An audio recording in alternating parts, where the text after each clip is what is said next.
The billionaire CEO was on his knees, scrubbing floors, and nobody knew who he really was. Ethan Cross owned the building, the company, everything. But dressed in a janitor's uniform, mopping hallways at dawn, he was invisible. Until the morning, an exhausted young mother dropped to her knees in front of him, spilling crayons and tears across the marble floor. That's when everything changed. Stay with me until the end of this story. Hit that like button and drop a comment with your city so I can see how far this story travels. Now, let me take you back to where it all began. The fluorescent lights in the lobby of Cross Industries buzzed with that particular frequency that gets under your skin if you listen long enough. Ethan had never noticed it before. Then again, he'd never spent dawn mornings mopping this floor before either. He pushed the industrial mop across the marble in long, steady strokes, feeling the pull in his shoulders. The water in the bucket had gone from clear to gray an hour ago. His back ached. His hands, usually signing million-dollar contracts, were developing blisters. "You missed a spot, new guy." Ethan looked up. Jerry, the night security guard, pointed at a scuff mark near the elevator bank. "Got it," Ethan said, keeping his voice flat, unremarkable. Jerry wandered back to his desk, already forgetting the interaction. That was the point. In the past 3 days, Ethan had perfected the art of being nobody. Eli Morse, the maintenance temp. Background noise.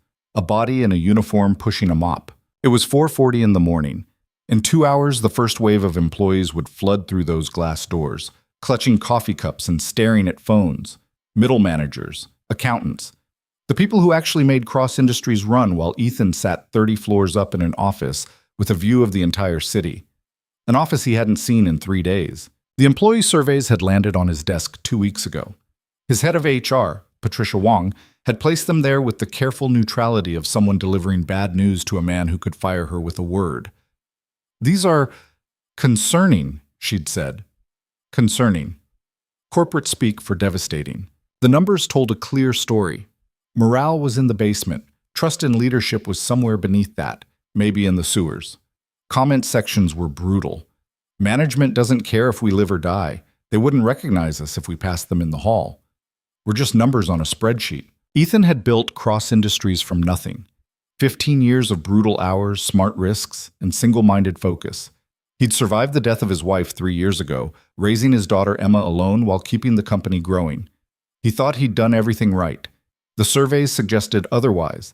So here he was, mopping floors, emptying trash cans, and trying to understand where he'd gone so catastrophically wrong. The water in his bucket sloshed as he moved it closer to the elevator bank.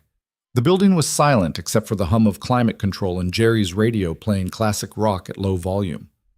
This was the version of Cross Industries nobody else saw. The after-hours skeleton crew.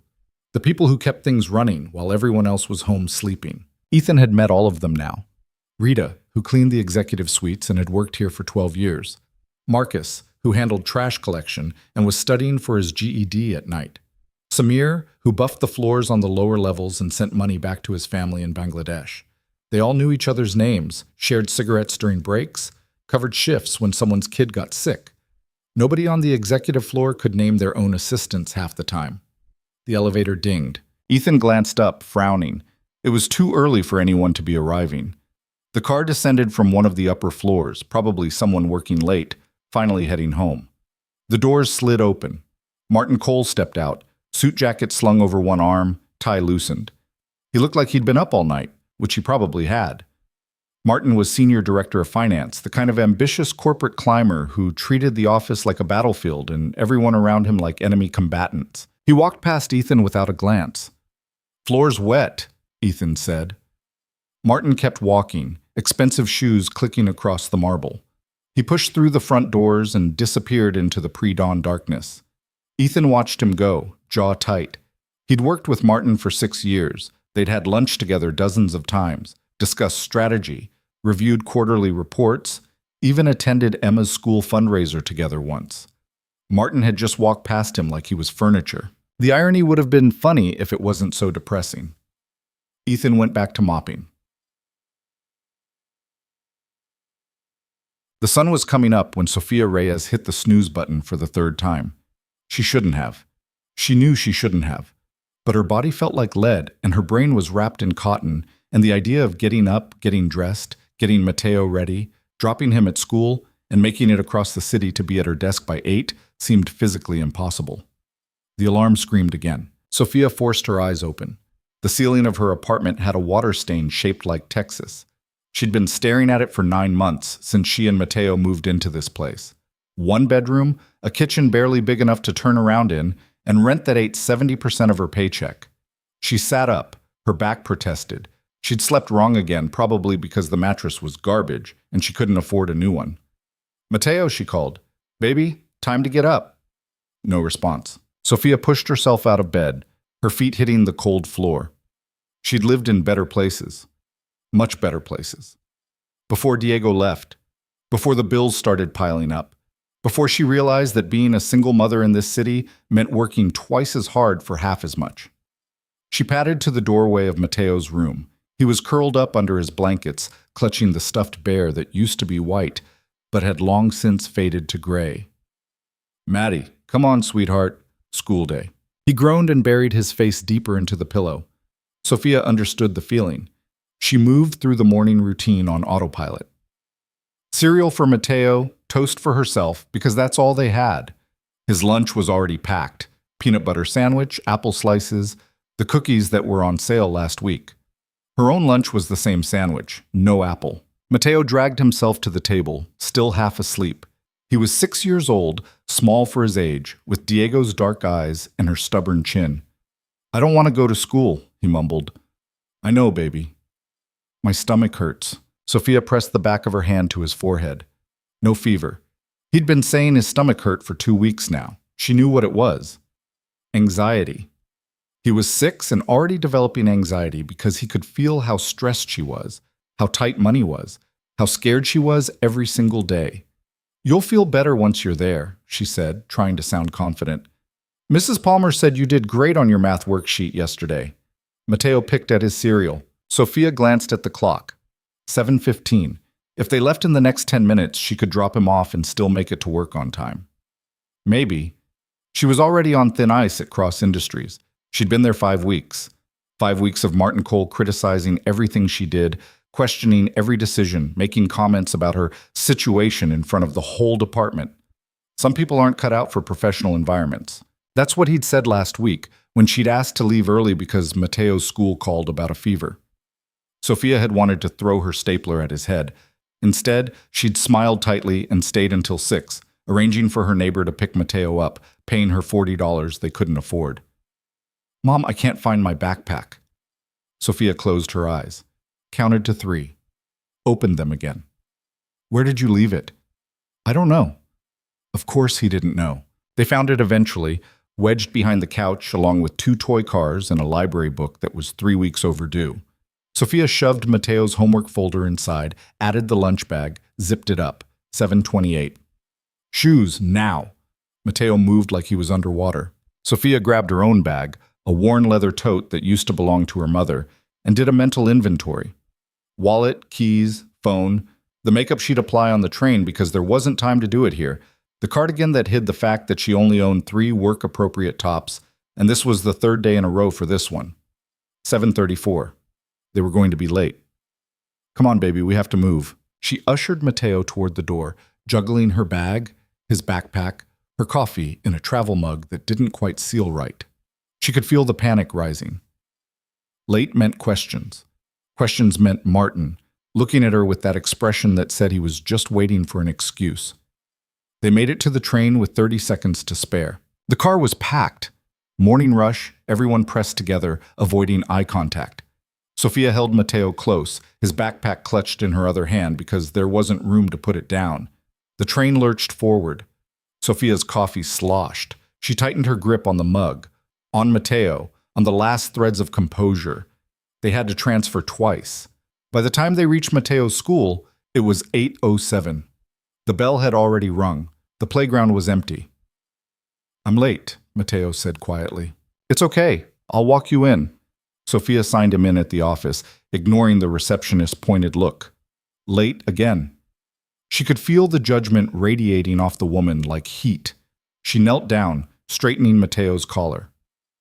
"You're going to have a great day," she said. He nodded, not believing her. I love you so much. Love you too, Mom. She watched him walk down the hallway toward his classroom, backpack bouncing with each step.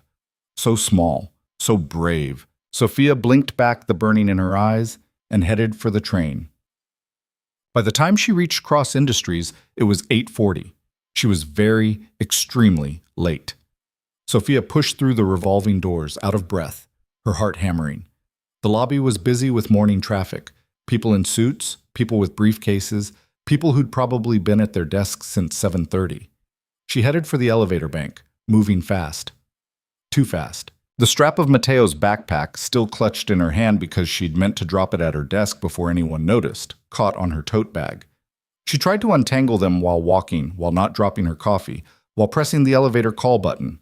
The backpack zipper, already half open, gave way completely.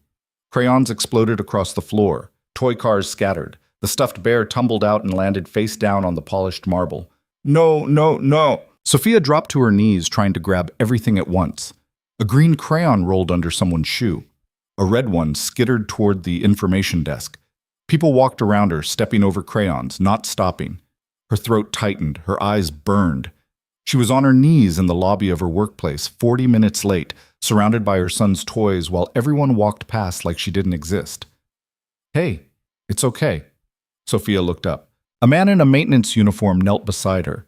Maybe mid-30s, dark hair slightly too long, a few days of stubble on his jaw. He had the kind of face that could have been handsome if it wasn't so tired. He picked up the stuffed bear, brushed it off, and handed it to her. Rough morning? He asked. Sophia let out a shaky laugh that was almost a sob.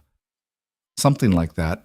He started gathering crayons, moving efficiently, not making a big deal out of it, not looking at her like she was pathetic. I've been there, he said. My daughter once spilled an entire box of cereal in the grocery store, aisle 3, during the Saturday rush.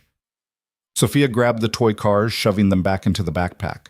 Her hands were shaking. I'm so late, she said. I'm already on probation, and This is so stupid. I shouldn't have brought his backpack. I just forgot to take it out of my bag this morning, and... Breathe, the man said. She stopped, looked at him. He gave her a small, understanding smile. Seriously, breathe. 1 second. Sophia inhaled, exhaled. Her heart was still racing, but the sharp edge of panic dulled slightly. They collected the rest of the crayons in silence. When everything was back in the backpack, the man stood and offered her a hand. She took it. His grip was firm, steady. Thank you, Sophia said. Really, Thank you. Don't worry about it. He glanced toward the elevator. What floor? 12. He nodded. Finance department, Martin Cole's territory. Sophia blinked. You know Martin? Something flickered across his face. I know of him. The elevator dinged. The doors opened. Sophia stepped inside, clutching the backpack and her bag and what was left of her dignity. The maintenance worker, she should have asked his name, gave her a 2-finger wave as the doors closed. Good luck, he said. The elevator rose. Sophia leaned against the wall, closing her eyes. She was 43 minutes late. Martin was going to destroy her. Ethan watched the elevator climb, numbers ticking upward on the display. 12. Finance. Which meant that exhausted, overwhelmed woman was about to walk into Martin Cole's war zone. He felt something tighten in his chest. Anger, maybe. Or recognition. He'd seen that look on her face. The look of someone drowning, trying desperately to keep their head above water while the current pulled them down. He'd worn that look himself 3 years ago, in the months after Caroline died. Ethan picked up his mop. The lobby floor was scattered with a few stray crayons he'd missed. He collected them, dropping them in his utility cart. A stuffed bear, toy cars, crayons. She had a kid. Single mother, probably, given the way she'd talked about the morning. Working in finance, which meant she was educated, capable. And she was on probation, which meant Martin was gunning for her. Ethan's jaw tightened. He'd been watching Martin for 3 days now, watching the way he spoke to people, the way he dressed down junior staff in front of others, the way he took credit for their work and deflected blame when things went wrong. Ethan had promoted Martin 6 years ago, given him authority, trusted him. That was looking like a mistake. The elevator dinged again. More employees poured out, scattering across the lobby. The morning rush was in full swing now. Ethan blended back into the background, just another maintenance worker pushing a cart. Nobody looked at him twice. By 9:30, the lobby had quieted. Ethan finished the floors, emptied the trash bins near the security desk, and headed for the service elevator. His shift was technically over at 10, but he'd learned that was when the real work started. The work nobody saw. He rode the elevator to the 12th floor. The finance department occupied the entire level. Rows of cubicles, a handful of offices along the windows, and a break room that smelled like burned coffee and disappointment. Ethan pushed his cart down the hallway, emptying trash cans, wiping down surfaces. The morning meeting was underway in the main conference room. Through the glass wall, he could see Martin standing at the head of the table, presenting something on the screen. And there, 3 seats down, was the woman from the lobby. She'd changed into a cardigan, trying to look more professional, probably. Her hair was pulled back. She was taking notes, her pen moving quickly across a legal pad. Martin said something, and she looked up. Ethan couldn't hear the words, but he could read the body language. Martin was smiling. The kind of smile that had teeth. The woman's expression went carefully blank. Ethan moved on, pushing the cart toward the break room. He was emptying the trash when someone came in. "Hey, you're the new guy, right?" Ethan turned. A woman in her 50s, gray hair cut short, holding an empty coffee mug. "Yeah, Eli. I'm Janet. Accounting." She refilled her mug from the pot, which looked like it had been sitting there since yesterday. "You settling in okay?" "Getting there." Janet leaned against the counter, studying him. "You seem different from the usual temps they send." Ethan kept his expression neutral. "How so?" "I don't know. You actually look at people when they talk to you." He shrugged. "Seemed polite." Janet smiled. "Polite isn't common around here." She sipped her coffee, made a face. "Fair warning, Martin's in a mood today. One of the junior accountants was late, and he's making her life hell." Ethan's hand stilled on the trash bag. "The woman with the dark hair?" "Sophia, yeah, she's new. Sweet kid, works hard, but—" Janet shook her head. "Martin's decided he doesn't like her. Once he makes that decision, it's over." "Why doesn't she report him?" Janet laughed, but there was no humor in it. "To who? HR. They don't care. And even if they did, Martin's untouchable. He brings in too much revenue." Ethan tied off the trash bag, his movements deliberate. "Nobody's untouchable." "You'd think." Janet pushed off the counter. "Anyway, welcome to 12. Keep your head down and you'll be fine." She left. Ethan stood in the break room holding a bag of garbage, thinking about the woman, Sophia, sitting in that conference room while Martin smiled his predator smile. Nobody's untouchable. He'd meant it. The meeting ended just after 10. Sophia gathered her notes, her hands still shaking slightly. Martin had spent 15 minutes breaking down her analysis of last quarter's expenditures, pointing out every tiny flaw, making sure everyone in the room knew she'd missed a decimal point in one projection. Never mind that the overall analysis was solid, never mind that she'd stayed until 8 last night making sure it was perfect. 1 decimal point. That's all it took. "Sophia, a word." She looked up. Martin stood by the door waiting. Everyone else filed out, avoiding eye contact. Nobody wanted to be associated with the person Martin was currently destroying. Sophia walked to the front of the room. Martin closed the door. "That was embarrassing," he said. Sophia kept her voice level. "I apologize for the error. It won't happen again." "You also arrived 43 minutes late this morning." "I had a situation with my son's school." "I don't care about your situation." Martin's voice was flat. "You're here to do a job. If you can't manage your personal life well enough to show up on time and produce accurate work, maybe you're not the right fit." Sophia felt something crack inside her chest. She'd worked so hard. So impossibly hard. Studied for years while raising Mateo alone. Fought for this position, this chance. And she was good at it. She knew she was good at it. But Martin didn't care. "I understand," she said quietly. "Do you?" "Because I'm not convinced. This is your second warning. 1 more and we're done." 2 warnings. She'd only known about 1. Sophia nodded, not trusting herself to speak. Martin opened the door. "Get back to work." She walked past him, back to her cubicle. Her eyes were burning again, but she refused to cry. Not here. Not where anyone could see. She sat down at her desk and stared at her computer screen. The morning had started badly. It was getting worse, and she had no idea how to make it stop. Ethan watched the exchange through the break room window. He couldn't hear the words, but he didn't need to. Martin's body language said everything. The way he stood too close. The way he smiled while delivering what was clearly a threat. Sophia had walked back to her desk like someone had just punched her in the stomach. Ethan felt fury rising in his throat, hot and sharp. He'd built this company to be better than this. Better than the corporate hellscapes he'd worked in during his 20s, where people were expendable and cruelty was considered leadership.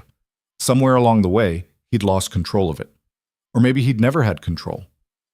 Maybe he'd just been sitting in his office 30 floors up, signing papers, while people like Martin turned the place into exactly what he'd sworn it wouldn't be. Ethan finished emptying the break room trash and pushed his cart back toward the service elevator.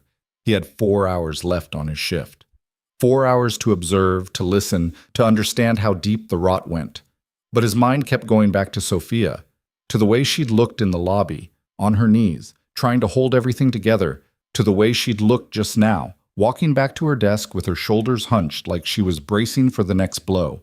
The elevator doors opened. Ethan stepped inside, pulling the cart with him. He'd come here to understand the disconnect between management and workers, to figure out where the company had gone wrong.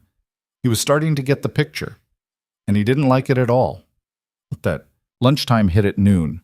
The 12th floor cleared out as people headed to the cafeteria or the sandwich shop across the street. Sophia stayed at her desk. She'd learned quickly that leaving meant running into Martin, which meant more opportunities for him to find fault. Besides, she couldn't afford the cafeteria. The sandwich in her bag would have to be enough. She was halfway through it when someone knocked on her cubicle wall. Sophia looked up. The maintenance worker from this morning stood there, holding a coffee cup. "Hey," he said. "Thought you might need this." Sophia blinked at him. What?" He held out the cup. "Coffee. From the good place down the street, not the break room sludge." "I can't. It's already paid for, and if you don't take it, I'm just going to throw it away, which seems wasteful." Sophia hesitated, then took the cup. It was warm. The smell of real, actual good coffee hit her, and her eyes almost watered. "Thank you," she said. "You really didn't have to. Figured your morning was rough enough." He leaned against the cubicle wall. "I'm Eli, by the way." "Sophia." "Nice to officially meet you, Sophia." He glanced around the empty office. "Not eating with the others." She looked down at her sandwich. "Trying to catch up on work. Or avoiding someone?" Sophia's head snapped up. Eli's expression was knowing. "I've worked here long enough to recognize the pattern. Someone's making your life difficult." She didn't answer, couldn't answer. If she started talking about Martin, she might not stop, and then she'd be crying in her cubicle to a maintenance worker she barely knew. "You don't have to tell me," Eli said, "but for what it's worth, I've seen you working. You're good at what you do. Don't let anyone convince you otherwise." Sophia stared at him. "How would you know if I'm good at this?" "I pay attention." He pushed off the wall. "Anyway, enjoy the coffee, and if you need anything, trash emptied, spill cleaned up, whatever, I'm around." He walked away before she could respond. Sophia sat there, holding the coffee, feeling something strange and unfamiliar. Someone had been kind to her. Not because they wanted something, not because they pitied her, just because. She took a sip. The coffee was perfect. For the first time all day, she smiled. The afternoon crawled by. Ethan finished his shift at 2 and changed back into his suit in the private bathroom on the 30th floor. He had a meeting with the board at 3. Patricia wanted to discuss the Q3 projections. There were a dozen things demanding his attention, but his mind was still on the 12th floor, on Sophia, working through lunch in an empty office, on Martin, wielding his authority like a weapon, on the fact that this was happening in his company, under his name, and he'd had no idea. He thought about the surveys, the comments. Management doesn't care if we live or die. Maybe they were right. Ethan straightened his tie, looking at himself in the mirror. He barely recognized the man staring back. 3 days ago, he'd been Ethan Cross, CEO, confident, in control. Certain he was doing the right thing. Now he was Eli, the maintenance worker who'd seen behind the curtain and didn't like what he found. And he was someone else too. Someone he hadn't been in a long time. a man who gave a damn. His phone buzzed, Patricia reminding him about the meeting. Ethan pocketed the phone and headed for the elevator. He had work to do. But the undercover experiment wasn't over, not by a long shot. In fact, it was just beginning. The board meeting ran long, as they always did.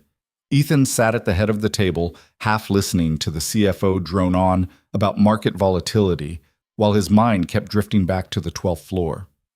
To Sophia's face when Martin had closed that conference room door. To the way her hands had shaken while picking up crayons. "Ethan, your thoughts?" He blinked. Patricia was looking at him expectantly. So was everyone else around the table. "Sorry, what was the question?" Patricia's eyebrows rose slightly.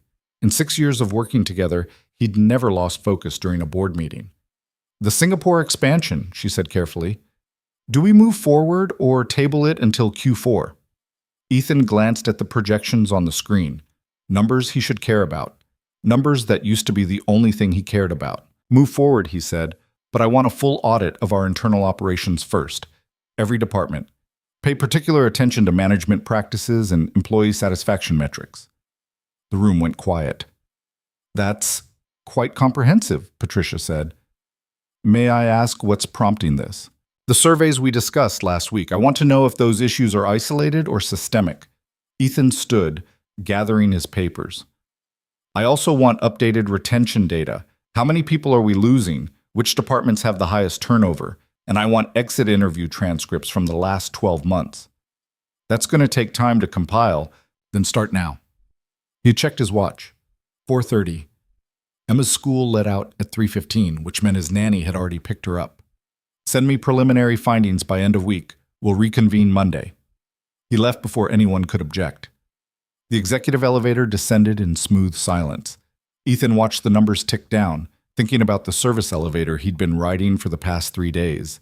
The one that rattled and groaned and smelled like cleaning solution. The one where people actually talked to each other. The doors opened on the parking garage. Ethan's car was waiting where he'd left it that morning. A black Mercedes that cost more than most people made in a year. He'd driven it to work exactly twice since starting the undercover experiment. The other days, he'd taken the train, the same train Sophia took. He unlocked the car but didn't get in. Instead, he pulled out his phone and scrolled through his contacts until he found Martin Cole's number. His thumb hovered over the call button. What would he even say? Stop being cruel to your staff?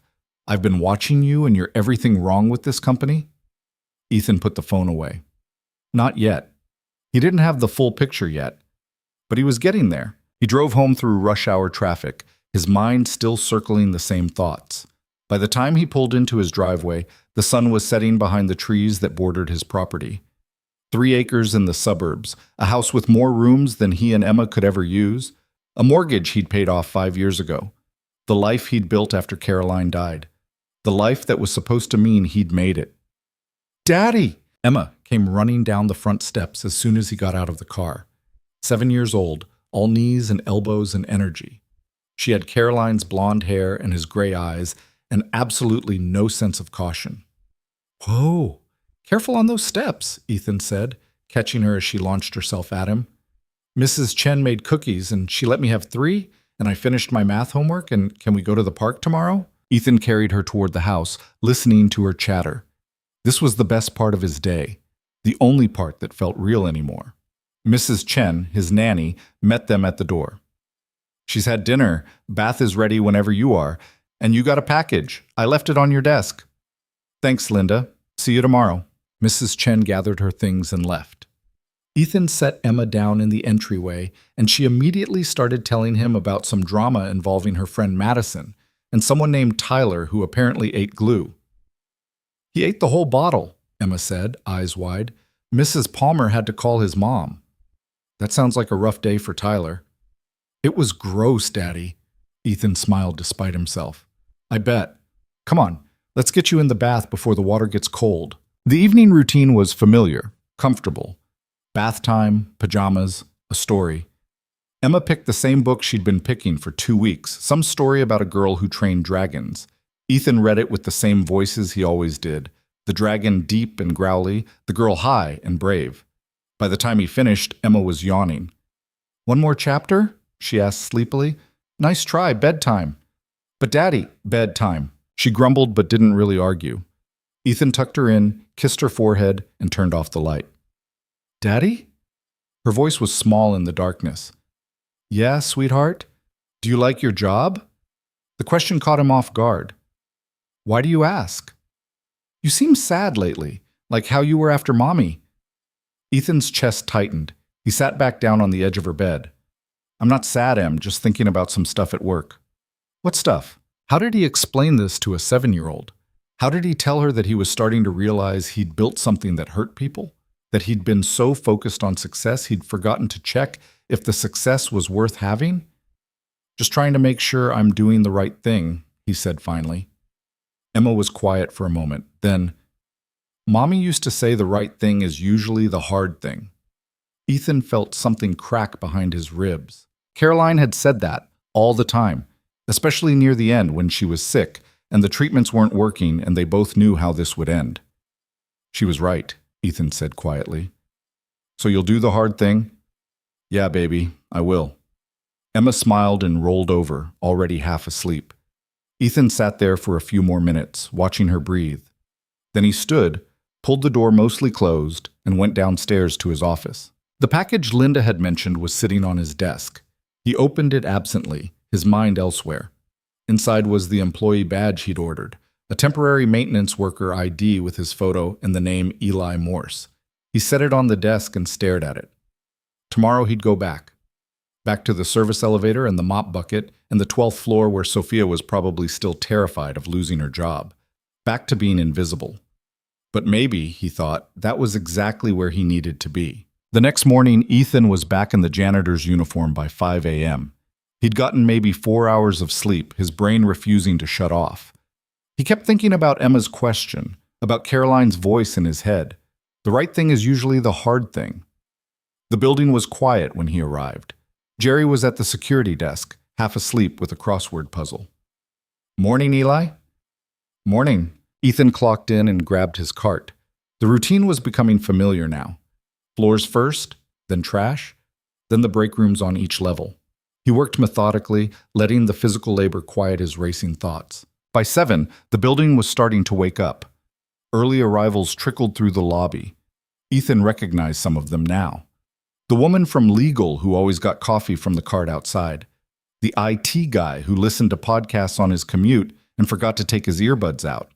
The marketing director who looked like she hadn't slept in weeks. At 7:40, Sophia came through the doors. She looked better than yesterday. Still tired, still carrying too much, but there was something different in the way she held herself. A little straighter, a little less defeated. She saw him mopping near the elevator bank and smiled. Actually smiled. Morning, Eli. Morning. Better day so far? Ask me after the 10 o'clock meeting. She shifted her bags. Thanks again for the coffee yesterday. You really didn't have to do that. Seemed like you needed it. The elevator dinged. Sophia stepped inside, then hesitated. Are you on lunch break around noon? She asked. Ethan blinked. Usually, yeah. Why? I don't really know anyone here yet, and eating alone in my cubicle is getting depressing, so if you wanted to, maybe we could… She trailed off, suddenly looking uncertain. Never mind, that's weird.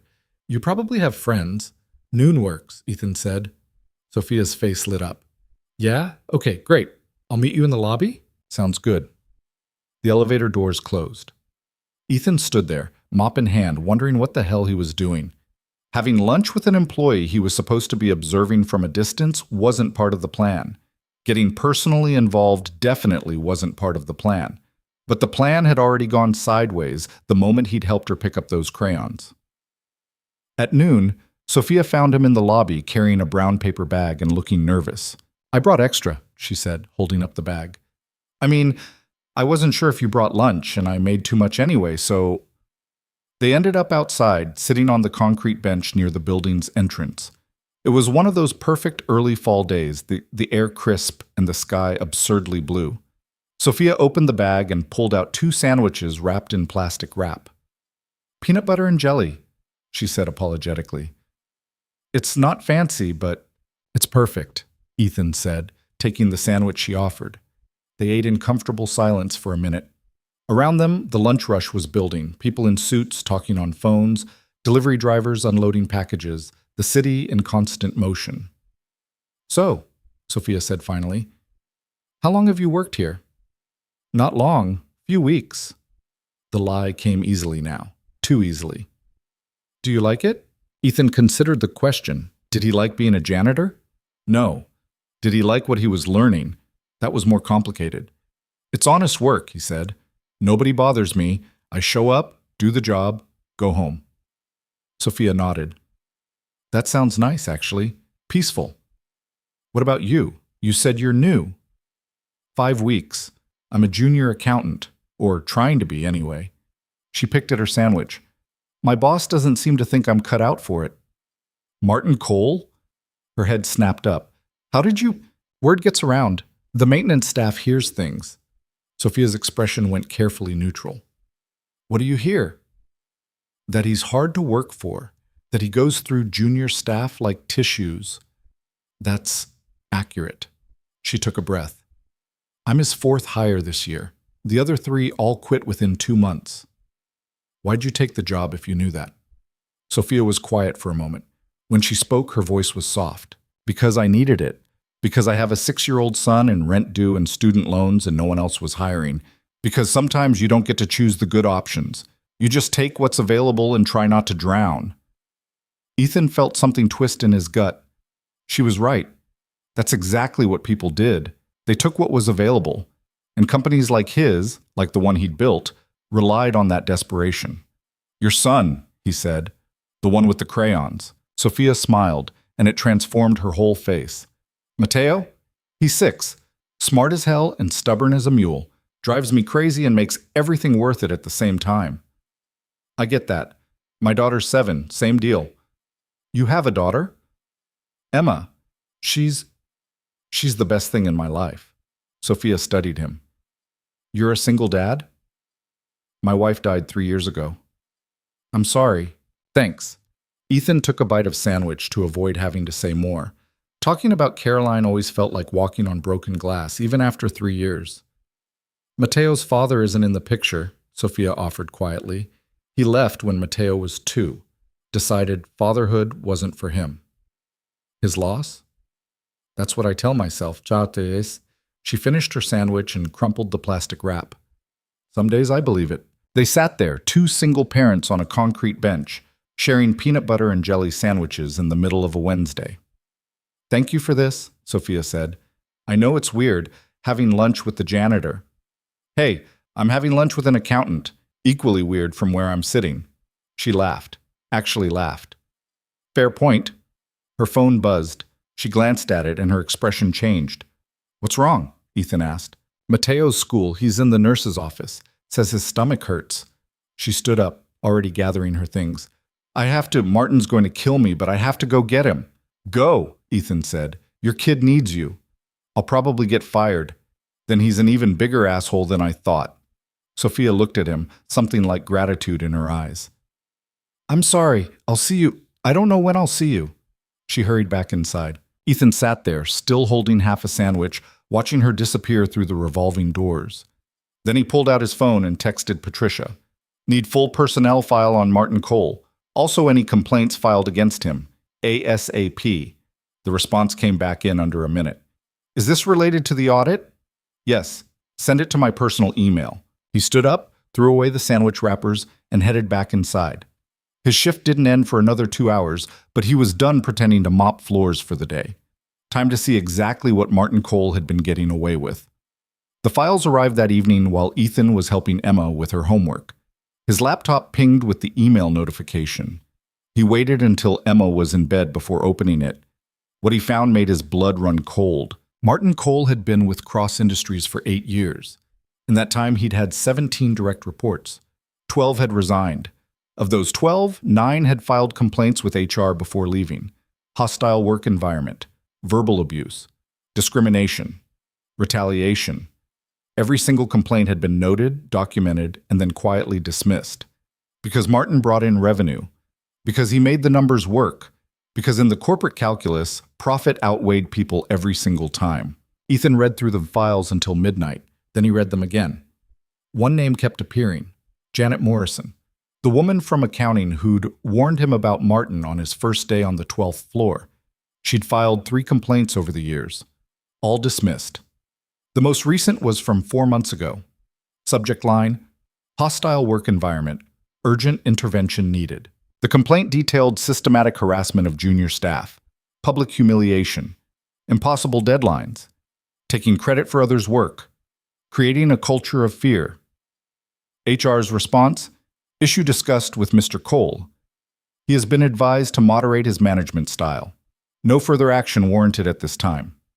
Ethan closed the laptop and pressed his palms against his eyes. This was his company, his responsibility, his failure. He'd been so focused on growth, on success, on building something that would last, that he'd created exactly the kind of toxic environment he'd sworn to avoid. And people like Sophia were paying the price. The next morning, Ethan didn't put on the janitor uniform. He put on a suit, went to the office early, called an emergency meeting with HER. Patricia was already there when he arrived, looking concerned. "What's this about?" she asked. "Martin Cole." "Ethan, if this is about those old complaints," Ethan said quietly, "are current. They're ongoing, and we've been ignoring them. We followed protocol. Protocol is failing." He dropped the files on the conference table. 17 reports, 12 resignations, 9 formal complaints, and we did nothing. Patricia picked up the files, scanning them. "Martin generates significant revenue. I don't care if he's generating the GDP of a small country. He's creating a hostile work environment, and we're enabling it. So what do you want to do? Fire him? That'll cost us millions." Ethan looked at her. Really looked at her. Patricia had been with him since the beginning. She was good at her job. But somewhere along the line, they'd both lost sight of what actually mattered. "What'll it cost us if we don't?" he asked quietly. Patricia didn't have an answer. "I want a full investigation," Ethan said. "Talk to his current staff. Talk to the people who resigned. Document everything, and I want it done quietly. If he gets wind of this and retaliates, we'll have a lawsuit that'll make the revenue loss look like pocket change. This is going to take time. Then we start now." Patricia gathered the files. "You're sure about this?" "I've never been more sure of anything." After she left, Ethan sat in his office and stared out the window at the city below. Somewhere out there, Sophia was probably getting Matteo ready for school, probably stressed about being late again, probably terrified of what Martin would say. He pulled out his phone and typed a message to Patricia. "Also need you to do something else. Sophia Reyes, junior accountant, finance department. I want her transferred to a different team. Effective immediately. Make it seem like a lateral move, not a demotion or promotion. Just get her away from Martin." The response came back quickly. "Any particular reason?"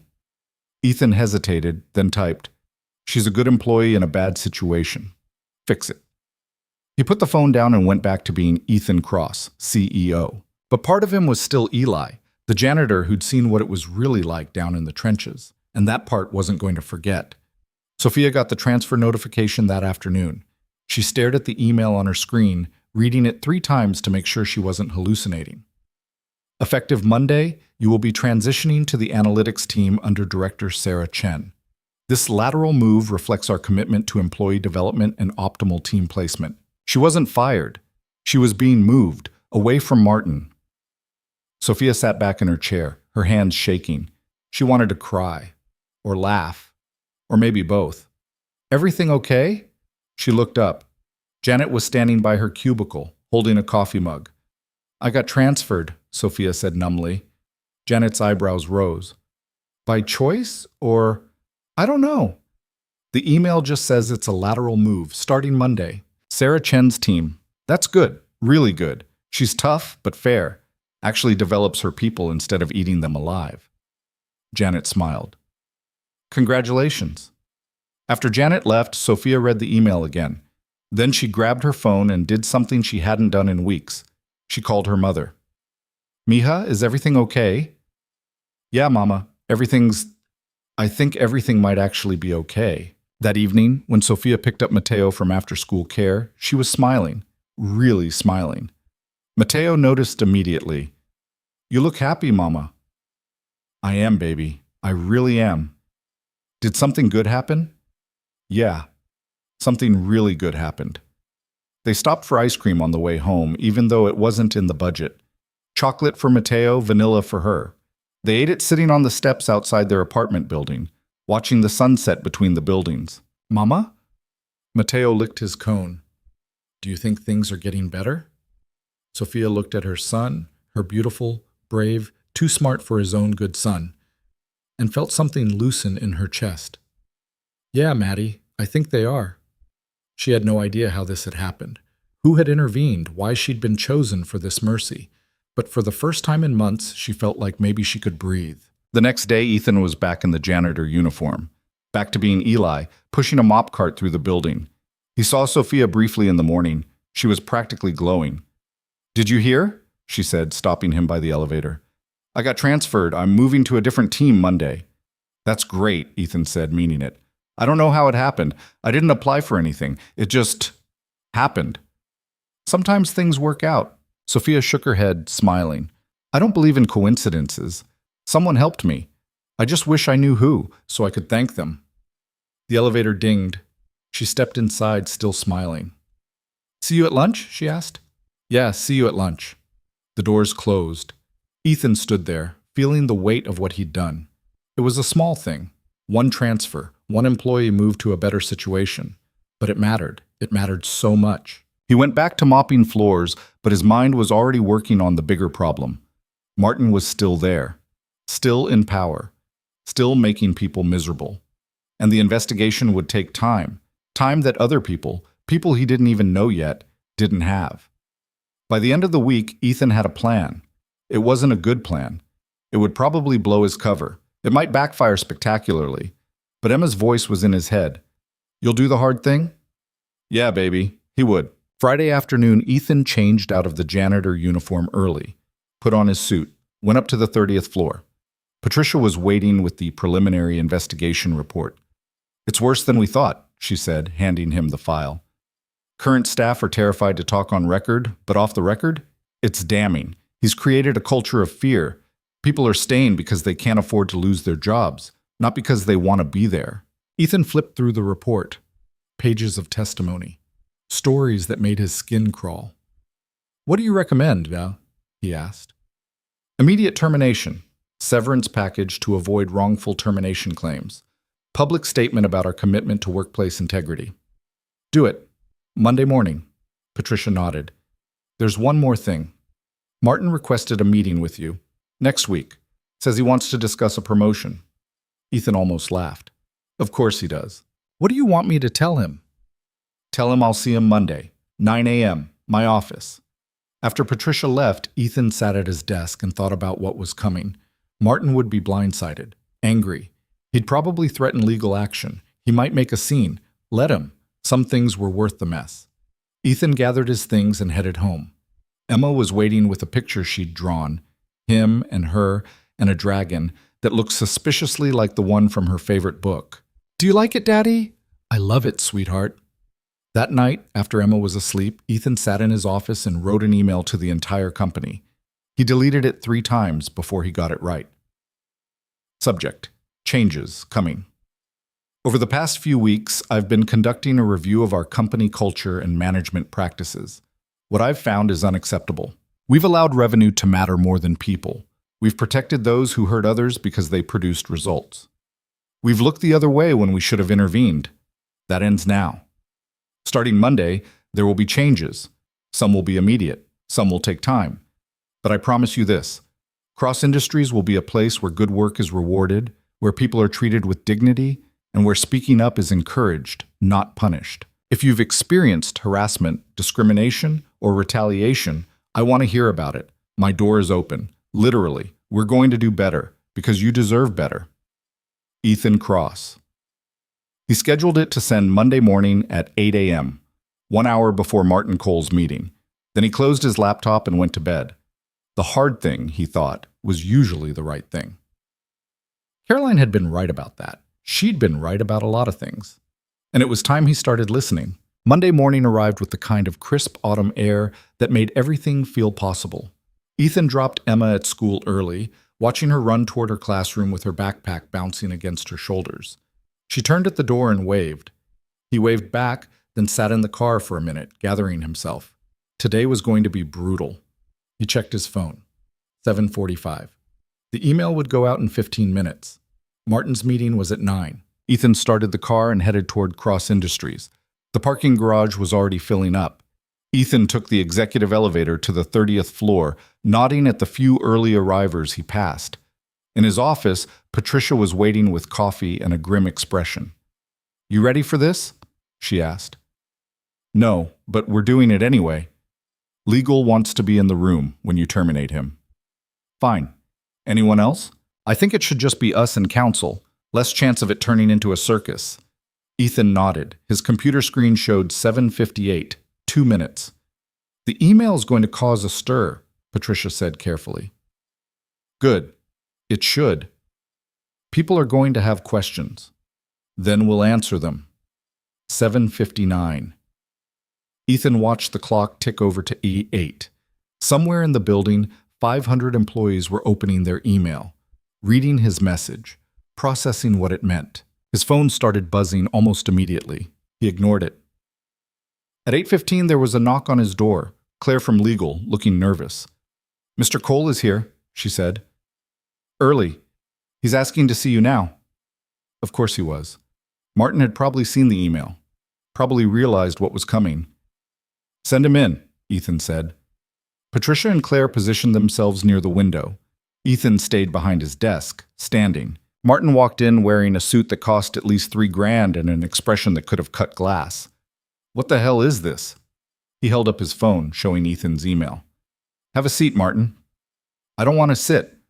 I want to know what's going on. That email, you're making it sound like this company is some kind of hostile workplace. Do you have any idea what that'll do to our reputation?" "Sit down," Ethan said again, his voice harder this time. Martin finally seemed to notice Patricia and Claire. His eyes narrowed. "Why is legal here?" "Because this is a termination meeting. Your employment with Cross Industries ends today, effective immediately." The color drained from Martin's face. Then it came rushing back, red and furious. "You can't be serious. I'm one of your top performers. I've brought in millions. You've also created a hostile work environment. You've harassed junior staff. You've retaliated against people who spoke up. You've made this department a miserable place to work." Ethan kept his voice level, professional. "We have documentation, testimony, a pattern of behavior going back years. Those complaints were dismissed. They shouldn't have been. That's on me. I should have done this years ago." Martin's hands clenched into fists. "This is about that girl, isn't it? Sophia, what's her name? She complained to you. This has nothing to do with any individual employee. This is about your conduct, your pattern of abuse, your complete disregard for the people you're supposed to lead. She was incompetent. She's a talented accountant who you terrorized because you could." Ethan leaned forward. "I've read every complaint filed against you, Martin. Every single one. The junior analyst you made cry in front of the entire department, the assistant you fired because she took maternity leave, the man you blackballed in the industry because he reported you to HR. You want to talk about incompetence? Let's talk about your complete failure as a leader." Martin's face was scarlet now. "You self-righteous prick. You think you're better than me? You built this company on the same principles. Make the numbers, nothing else matters. I was doing exactly what you taught me to do." The words hit like a slap, because Martin wasn't entirely wrong. Ethan had built Cross Industries with a singular focus on growth, on revenue, on winning. He'd promoted people like Martin because they delivered results. He'd created the system that allowed this to happen. "You're right," Ethan said quietly. "I did teach you that. And I was wrong. Which is why this stops now. You're making a huge mistake. I'll sue. Wrongful termination, defamation. You can try." Claire stepped forward, handing Martin an envelope. "This is your severance package. 6 months salary, benefits continuation, and a non-disparagement clause that goes both ways. Sign it, and we part ways cleanly. Refuse, and we'll litigate. I promise you, we have enough documentation to win." Martin snatched the envelope, his hands shaking with rage. "I want to talk to the board. The board has been briefed. They support this decision." That was a slight exaggeration. The board had been informed an hour ago via emergency email. Several members had already called Ethan's cell. He'd let them all go to voicemail. Martin stood there, breathing hard, looking like he wanted to flip the desk. "You're going to regret this," he said finally. "I regret not doing it sooner. That email you sent, you've opened a floodgate. Every disgruntled employee in this building is going to come crawling out with complaints. You'll drown in lawsuits. Then we'll deal with them, one at a time, fairly." Martin looked at each of them in turn, his expression venomous. Then he turned and walked out, slamming the door hard enough to rattle the frame. The silence that followed was deafening. "Well," Patricia said finally, "that went about as well as expected." Ethan sat down heavily in his chair. His hands were shaking. He pressed them flat against the desk. "You okay?" Claire asked. "Yeah, I'm fine." He wasn't fine. Martin's words were still echoing in his head. "You built this company on the same principles." Patricia's phone buzzed, then buzzed again, then started ringing continuously. "That'll be the press," she said. "Someone leaked the email. It's already making the rounds on social media." Of course it was. Ethan pulled up Twitter on his computer. The email was everywhere.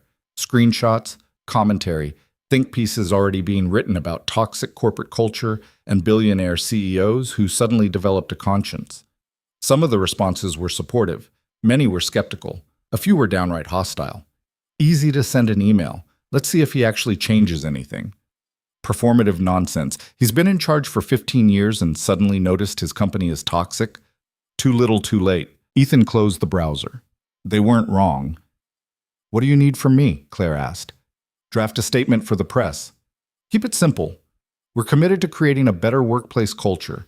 Changes are underway. We take these issues seriously, the usual." And when they ask about Martin specifically, no comment on individual personnel matters. After Claire left, Patricia sat down across from Ethan. "The 12th floor is chaos right now," she said. "People saw Martin leave. They're putting two and two together." "Good. Let them." "Ethan, I mean it. I want people to know that behavior has consequences, even for top performers." Patricia studied him. "You've changed." "Have I?" 2 weeks ago, you would have found a way to quietly shuffle Martin to a different department, save face for everyone involved. You wouldn't have sent that email. You definitely wouldn't have made this public. Ethan thought about the janitor uniform hanging in his closet at home, about the 3 days he'd spent invisible, seeing what the company really looked like from the bottom up, about Sophia picking up crayons with shaking hands. 2 weeks ago, I didn't know better, he said. Now I do. His phone rang. Unknown number. He answered anyway. Mr. Cross? This is Diane Chen from the Wall Street Journal. I'm hoping to get a comment on the leaked internal memo regarding workplace culture at Cross Industries. Ethan hung up. The phone rang again immediately. Different number. He let it ring. Patricia stood. I should get back to HR. We're going to be flooded with requests. People wanting to talk, file complaints, ask questions. Handle it. And Patricia, I meant what I said in the email. My door is open. If someone wants to talk to me directly, make it happen. After she left, Ethan sat alone in his office, listening to his phone buzz with increasingly frantic messages.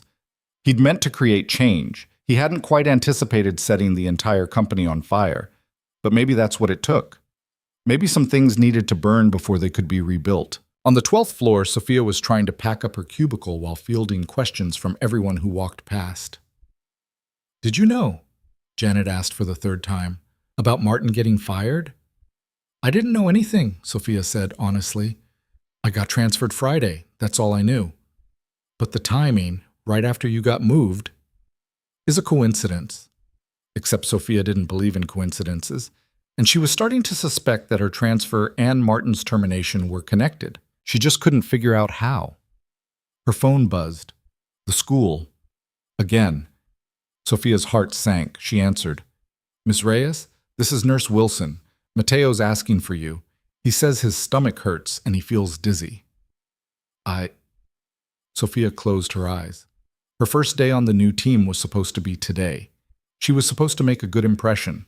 Show up early, stay late, prove she deserved to be there. I'll be there in 30 minutes, she said. She hung up and grabbed her bag.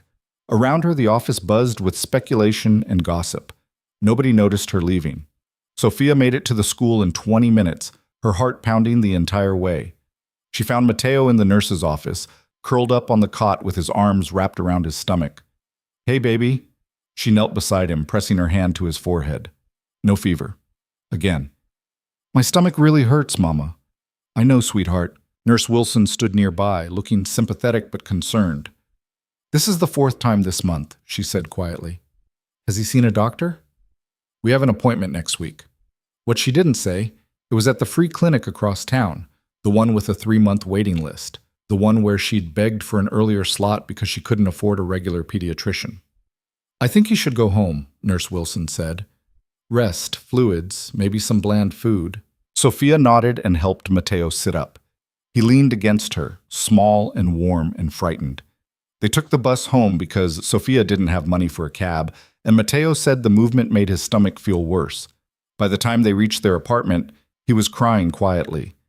"It's okay, baby. We're home now." She got him settled on the couch with a blanket and a glass of water.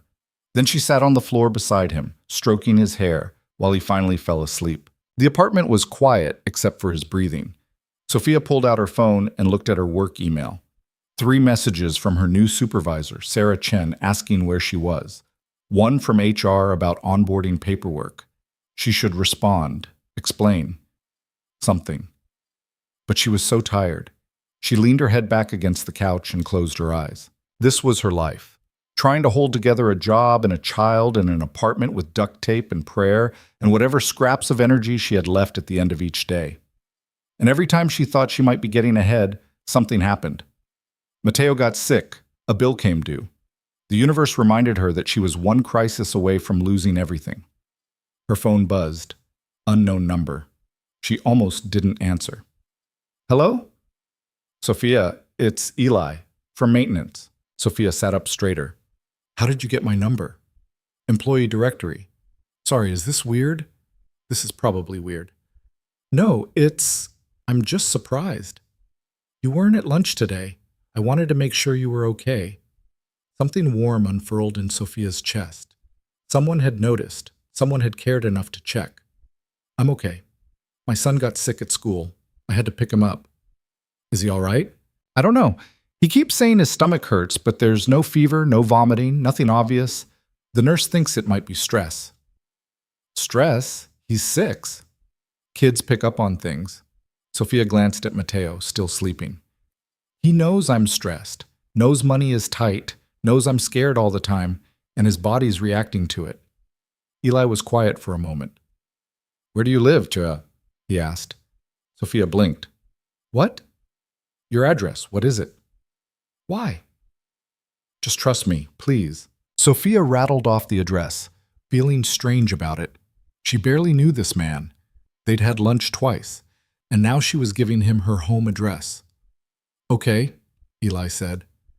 "I'll be there in an hour. Don't worry about dinner. I've got it covered." "What? No, you don't have to." "I want to. Let me help." He hung up before she could argue. Sophia sat there staring at her phone, wondering what just happened. 50 minutes later, there was a knock at her door. Sophia checked the peephole. Eli stood in the hallway, holding 2 paper bags and looking slightly uncertain. She opened the door. "Hi," he said. "Hi. I brought soup and crackers and ginger ale. Figured bland food was probably a safe bet." He held up the second bag. "Also got you dinner. Nothing fancy, just Chinese from the place on the corner." Sophia didn't move. She couldn't, because nobody did this. Nobody showed up with soup and dinner and genuine concern for people they barely knew. "Can I come in?" Eli asked gently. "Yeah, sorry. Yes." She stepped aside. Eli walked into her tiny apartment, taking in the cramped space without judgment. His eyes landed on Matteo, asleep on the couch. "That's Matteo?" "Yeah." "He looks like you." Sophia smiled despite everything. "Poor kid." Eli set the bags on the small kitchen counter. "How's he doing?" "Sleeping, finally. He was pretty upset earlier." "Have you eaten?" "Not yet." "Then sit. I'll handle this." Before Sophia could protest, Eli was unpacking containers, soup into a bowl, warming it in the microwave, crackers on a plate. Ginger ale poured into a glass. He moved around her kitchen like he belonged there, like this was normal. "You really didn't have to do this," Sophia said. I know. I don't even know your last name. Morse. Eli Morse. The microwave beeped. Eli pulled out the soup and carried it to the couch, kneeling beside Mateo. Hey, buddy, you awake? Mateo's eyes fluttered open. He looked at Eli with confusion and a hint of fear. It's okay, Sophia said quickly. This is Eli. He's a friend from work. Mateo's gaze shifted to the soup. I don't feel good. I know, but I brought you soup. Think you could try a little? Mateo sat up slowly. Eli handed him the bowl, and Sophia watched her son take a tiny sip, then another. Good? Eli asked. Mateo nodded. How about some ginger ale? That'll help settle your stomach. While Mateo drank, Eli sat on the floor, keeping his voice low and calm. He asked simple questions. What grade are you in? What's your favorite subject? Do you like dinosaurs? And slowly Mateo started to relax. Sophia watched from the kitchen, her chest tight with emotion she couldn't name. This man, this janitor she'd known for barely a week, was sitting on her floor talking to her son like it mattered. Like they mattered. Your mom tells me you're pretty smart, Eli said. Mateo shrugged. I guess. What do you want to be when you grow up? I don't know. Maybe a teacher or a scientist. Those are both good choices, important jobs. What do you do? I clean buildings, make sure everything works right. Mateo thought about this. Is it fun? Sometimes. I get to meet interesting people, like your mom. Sophia felt her face heat. Mateo finished the soup and handed the bowl back to Eli. Thank you. You're welcome, buddy. Now why don't you rest a little more while I talk to your mom? Mateo lay back down, pulling the blanket up.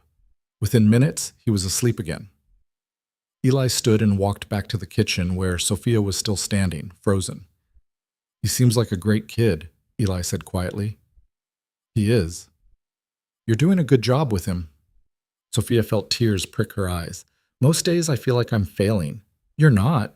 You don't know that. You barely know me. Eli looked at her. Really looked at her. And Sophia saw something in his eyes that made her breath catch. I know you work 2 jobs worth of effort for barely any recognition. I know you share your lunch even when you don't have enough. I know you're raising a smart, kind kid all by yourself. I know you're drowning and still somehow managing to keep him above water. He paused. That's not failing. That's heroic. Sophia's vision blurred. I'm not a hero. I'm just trying to survive. Same thing sometimes. They stood there in her tiny kitchen, and Sophia felt something shift. Something she hadn't felt in years. Hope, maybe. Or the beginning of trust.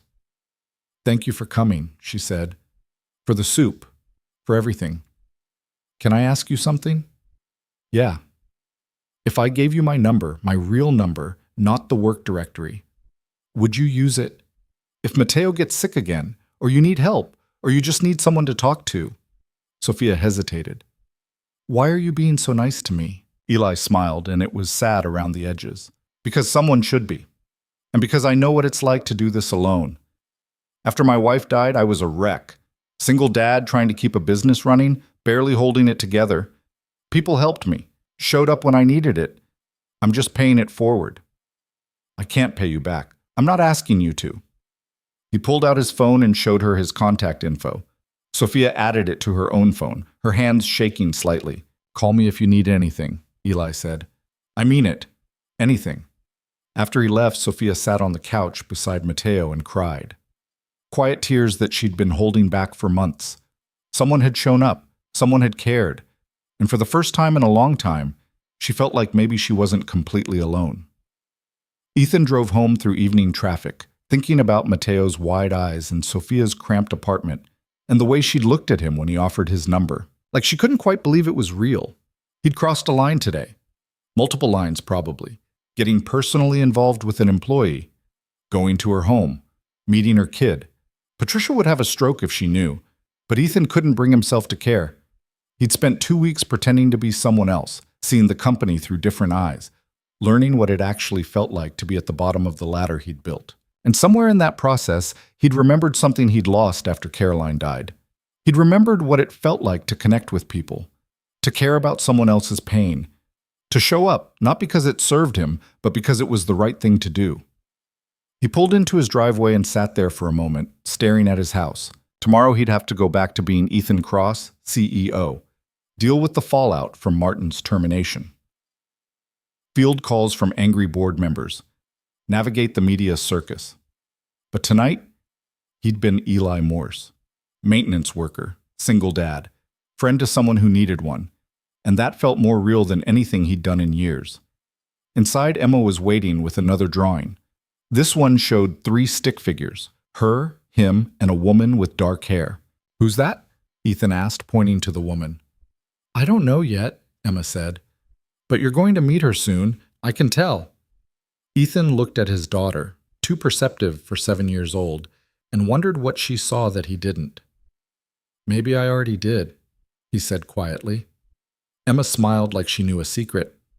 "Then you should probably not mess it up, Daddy." "I'll do my best, sweetheart." That night, after Emma was asleep, Ethan's phone buzzed with a text from an unknown number. "Thank you for today. You didn't have to do that, but I'm really glad you did. Mateo's feeling better. He likes you." Sophia Ethan stared at the message for a long moment. Then he typed back, "I'm glad he's feeling better. And for what it's worth, I like him too. He's got a pretty amazing mom." The response came quickly. "Flattery will get you everywhere, Morse." Ethan smiled. "Good to know." He set the phone down and went to bed, but sleep didn't come easy. His mind kept circling back to Sophia's apartment, to Mateo's quiet fear, to the reality of how his employees actually lived. The surveys had shown him numbers, statistics, abstract concepts of dissatisfaction. Today he'd seen the human cost, and tomorrow he was going to start fixing it, all of it, even if it meant tearing down everything he'd built and starting over, because the right thing was usually the hard thing. And he was done taking the easy road. The next 2 weeks blurred together in a chaos of meetings, damage control, and restructuring that left Ethan running on coffee and 4 hours of sleep. The board had called 3 emergency sessions. 2 major investors had threatened to pull out.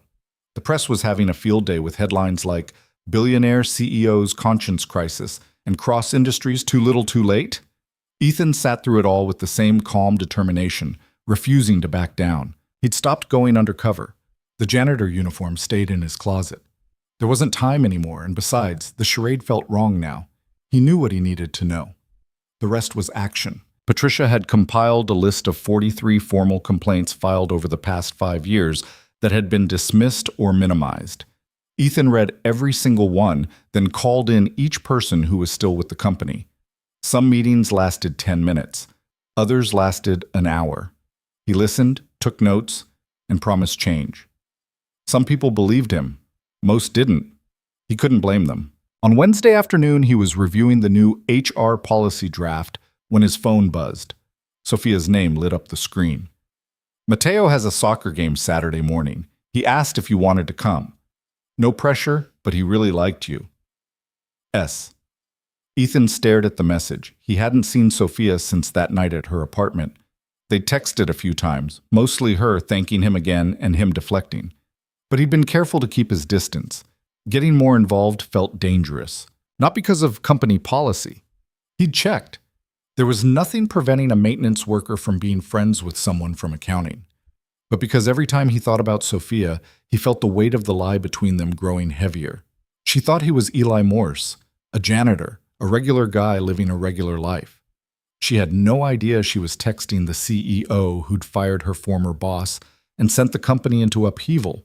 He should tell her.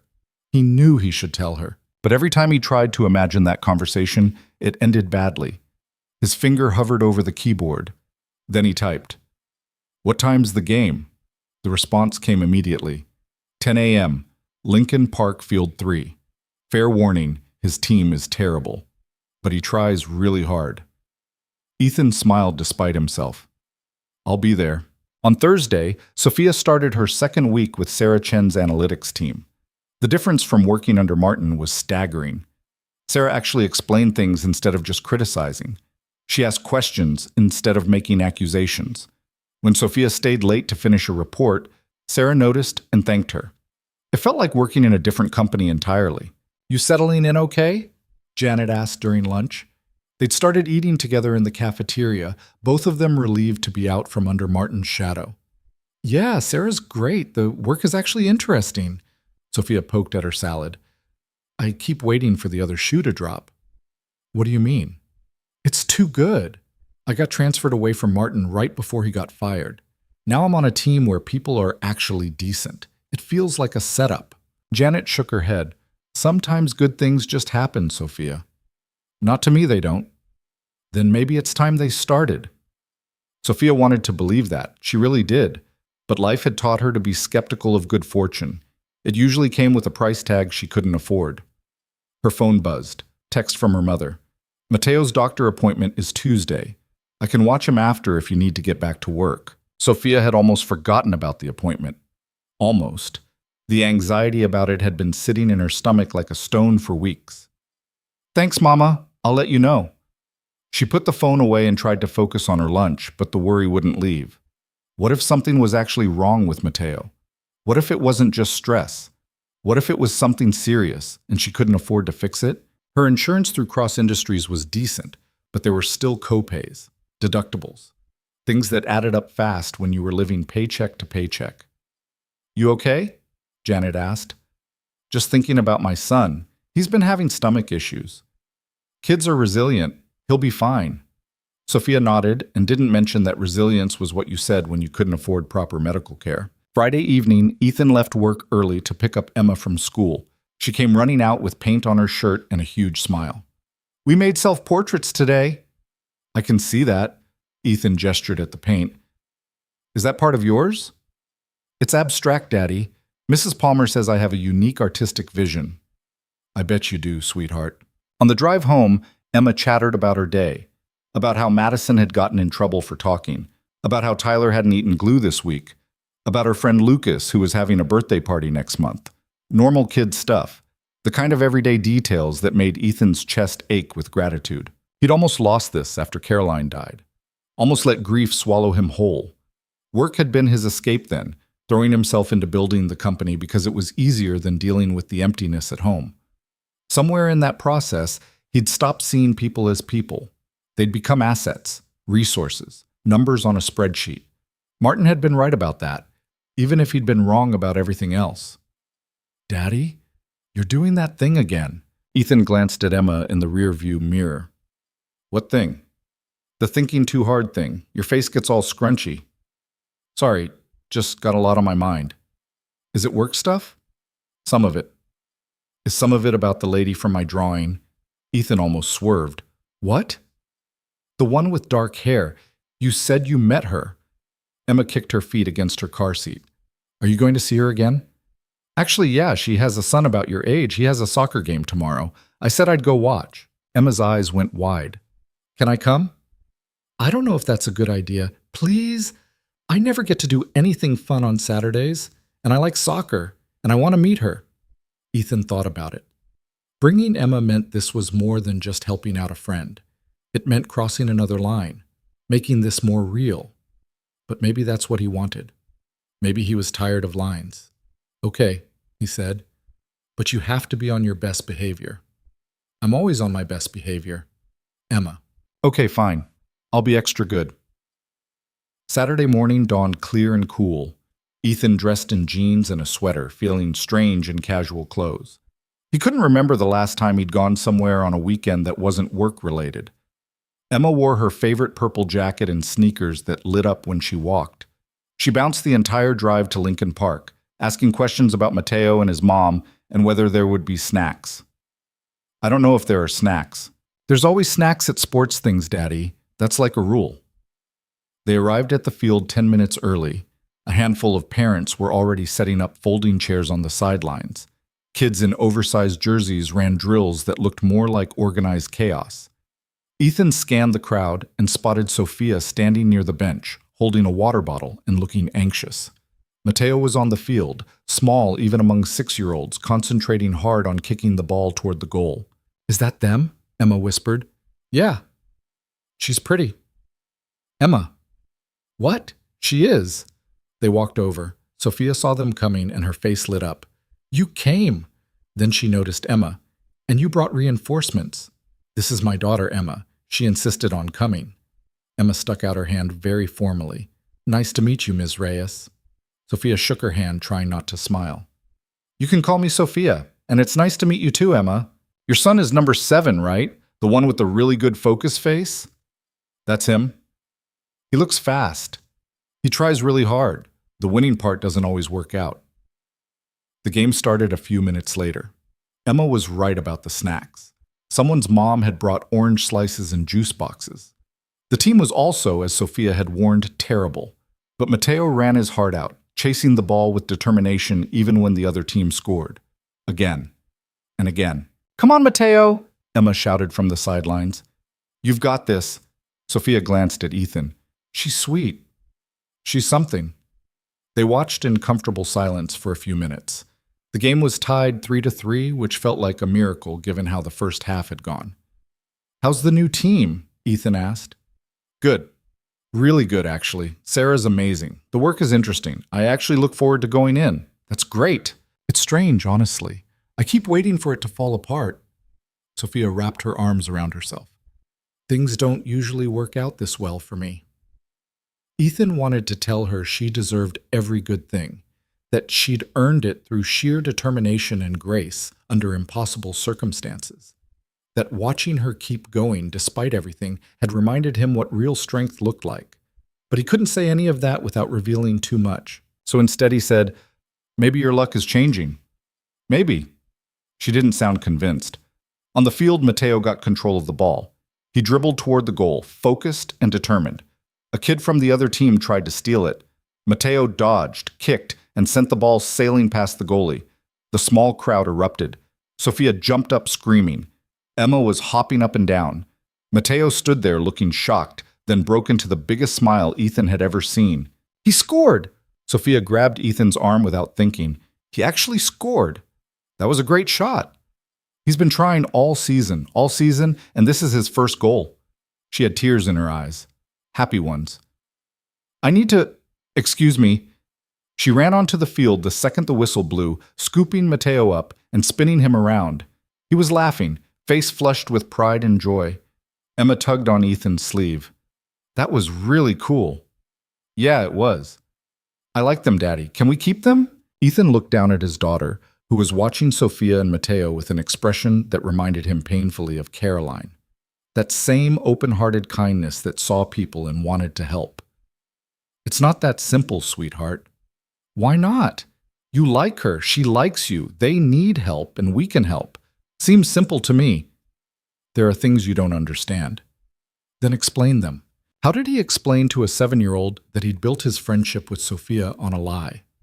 That every moment they spent together he was pretending to be someone he wasn't? That when she found out the truth, she'd probably never speak to him again? I will, he said. When you're older.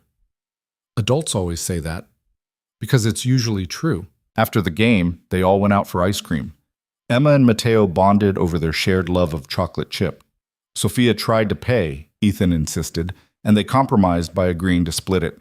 They sat outside the shop, kids at one table, adults at another. Thank you for coming, Sophia said. It meant a lot to Matteo, and to me. I'm glad we could make it. Emma's great, by the way. You're doing a good job with her. Most days I'm just trying not to screw up too badly. Sophia laughed. That's parenting in a nutshell, isn't it? They watched the kids. Emma was showing Matteo something on her phone, some game or video that had them both giggling. Can I ask you something? Sophia said quietly. Sure. Why are you being so nice to us? And don't say you're just paying it forward. I get that part. But this feels like more. Ethan chose his words carefully. Because you remind me of what matters. Because watching you fight for your son reminds me why I fight for mine. Because you're a good person dealing with a bad situation, and someone should help you carry the weight. Sophia looked at him for a long moment. That's the nicest thing anyone said to me in years. I mean it. I know. That's what scares me. Why? Because nothing this good ever lasts. In my experience, the universe doesn't let you have nice things for long. She wrapped her hands around her coffee cup.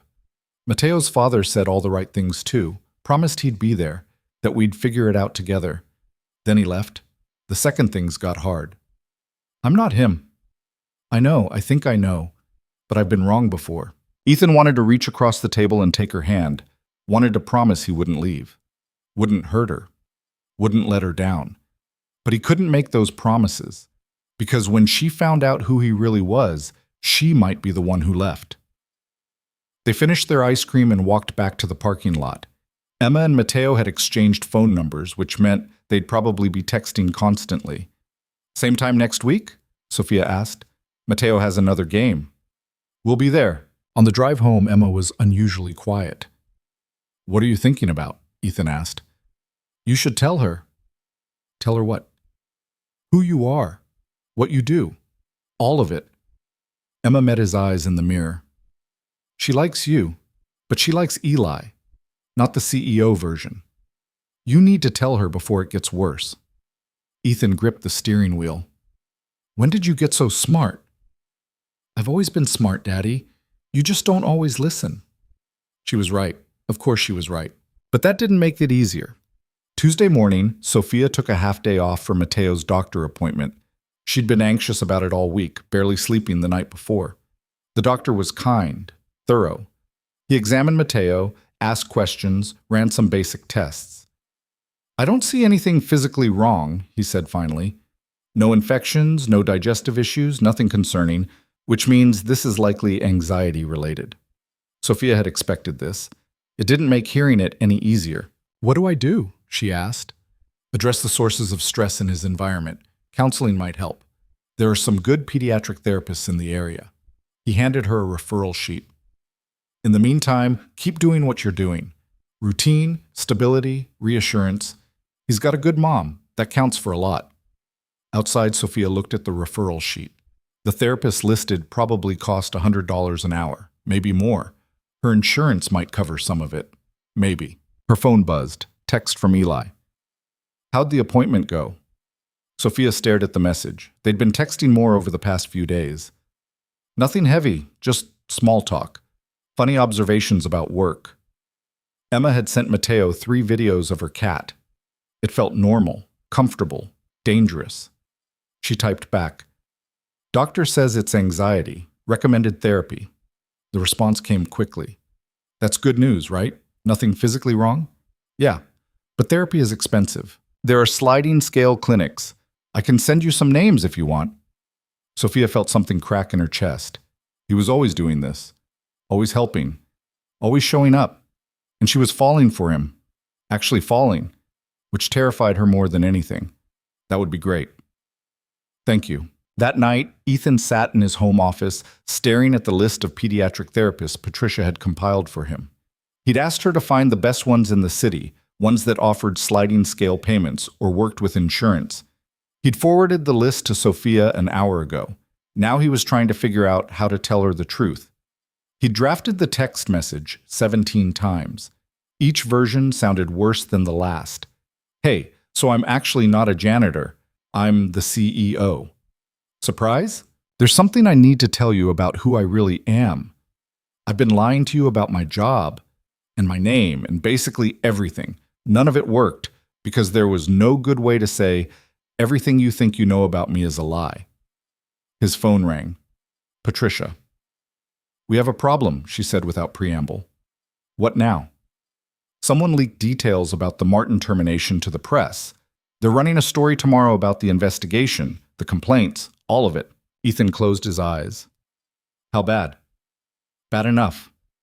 They're framing it as us covering up systemic abuse, painting you as either complicit or incompetent. Which is fair. Ethan, it is, Patricia. I didn't know what was happening in my own company. That's on me. The board wants a statement. Then we'll give them one. The truth. We screwed up. We're fixing it. Anyone who doesn't like it can leave. Patricia was quiet for a moment. You've really changed. Yeah, I have.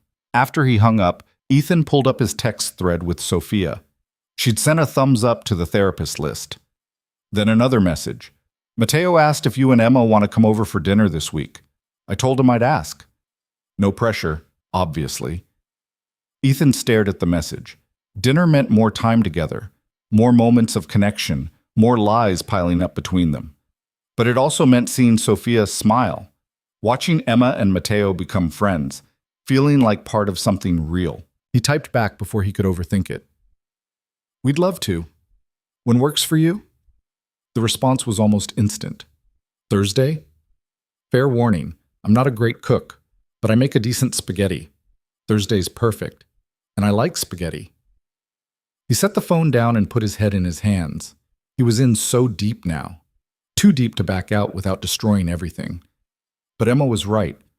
He had to tell Sophia the truth. He just had no idea how. Thursday came too fast. Ethan spent the day putting out fires at work, fielding calls from angry investors, and trying not to think about the evening ahead. At 5, he left the office and picked up Emma from Mrs. Chen's house. "Are we bringing anything?" Emma asked. "Wine for Sophia, juice boxes for Matteo." "You're nervous." "I'm not nervous." "You're doing the finger-tapping thing. You only do that when you're nervous." Ethan looked down. His fingers were indeed tapping against the steering wheel. "Okay, maybe I'm a little nervous." "Why? You like her. She likes you. Matteo and I are already friends. This should be easy." "Things are complicated, Em." "Only because you're making them complicated." They arrived at Sophia's apartment at 6:30. Ethan carried the wine. Emma carried the juice boxes and a bouquet of flowers she'd insisted on buying. Sophia answered the door in jeans and a t-shirt, her hair pulled back, looking beautiful and stressed. "Hi, come in. Sorry, the place is a mess." "It's not a mess," Ethan said, stepping inside. It wasn't. The apartment was small and cramped, but clean and lived in. Crayon drawings covered the refrigerator. Books were stacked on every available surface. It smelled like garlic and tomato sauce and home. Emma immediately went to find Matteo. Ethan followed Sophia to the kitchen. "Can I help with anything?" "You can open the wine. I'm going to need it." She gestured at the stove where sauce was bubbling. "I'm a little behind schedule. Matteo couldn't find his homework, and then I burned the garlic bread. And Sophia," Ethan touched her arm. "Breathe. It's just dinner. With friends." She stopped, meeting his eyes. "Yeah, okay. Just dinner." But they both knew it wasn't just dinner. This was something else. Something more. Something that would fall apart the moment she knew the truth. They ate dinner at the small table wedged between the kitchen and living room, knees bumping underneath, passing garlic bread that was only slightly burned. Emma and Matteo talked nonstop about school and their favorite YouTube channels, and whether dinosaurs could beat dragons in a fight. Sophia laughed more than Ethan had ever seen, her whole face transforming. He watched her across the table and felt something settle in his chest. Something that felt like peace, or maybe just the absence of the constant noise that had filled his head for years. This was what he'd been missing. Not the expensive restaurants or the networking dinners or the carefully curated social events where everyone performed their success. Just this. Real people, real conversation, real connection. And he was about to destroy it with the truth. After dinner, the kids begged to watch a movie. Sophia set them up in the living room with blankets while Ethan helped clear the table. "You don't have to do that," Sophia said, taking plates from him. "I want to." They worked in silence for a few minutes, falling into an easy rhythm. Sophia washed, Ethan dried. The domesticity of it felt natural in a way that scared him. "Can I ask you something?" Sophia said quietly, not looking at him. "Yeah." "Why maintenance? I mean, you're clearly educated. You talk like someone who reads a lot. You know about business and finance. You could probably do more than clean floors." Ethan's hand stilled on the dish towel. This was it. The opening he'd been waiting for. Tell her. Just tell her the truth. "It's temporary," he said instead, hating himself. "I'm between things, figuring out what comes next." "What did you do before?" The lie sat on his tongue, ready. Something vague about consulting or middle management, something that wouldn't raise questions. But he couldn't do it anymore. "Sophia! Mama!" Matteo called from the living room. "Emma says we can have popcorn if you say yes." The moment broke. Sophia smiled apologetically and went to deal with the popcorn request. Ethan stood in the kitchen, gripping the dish towel, feeling like a coward. Later, after the movie ended and Emma was starting to yawn, Ethan said they should go. "Thank you for dinner," he said at the door.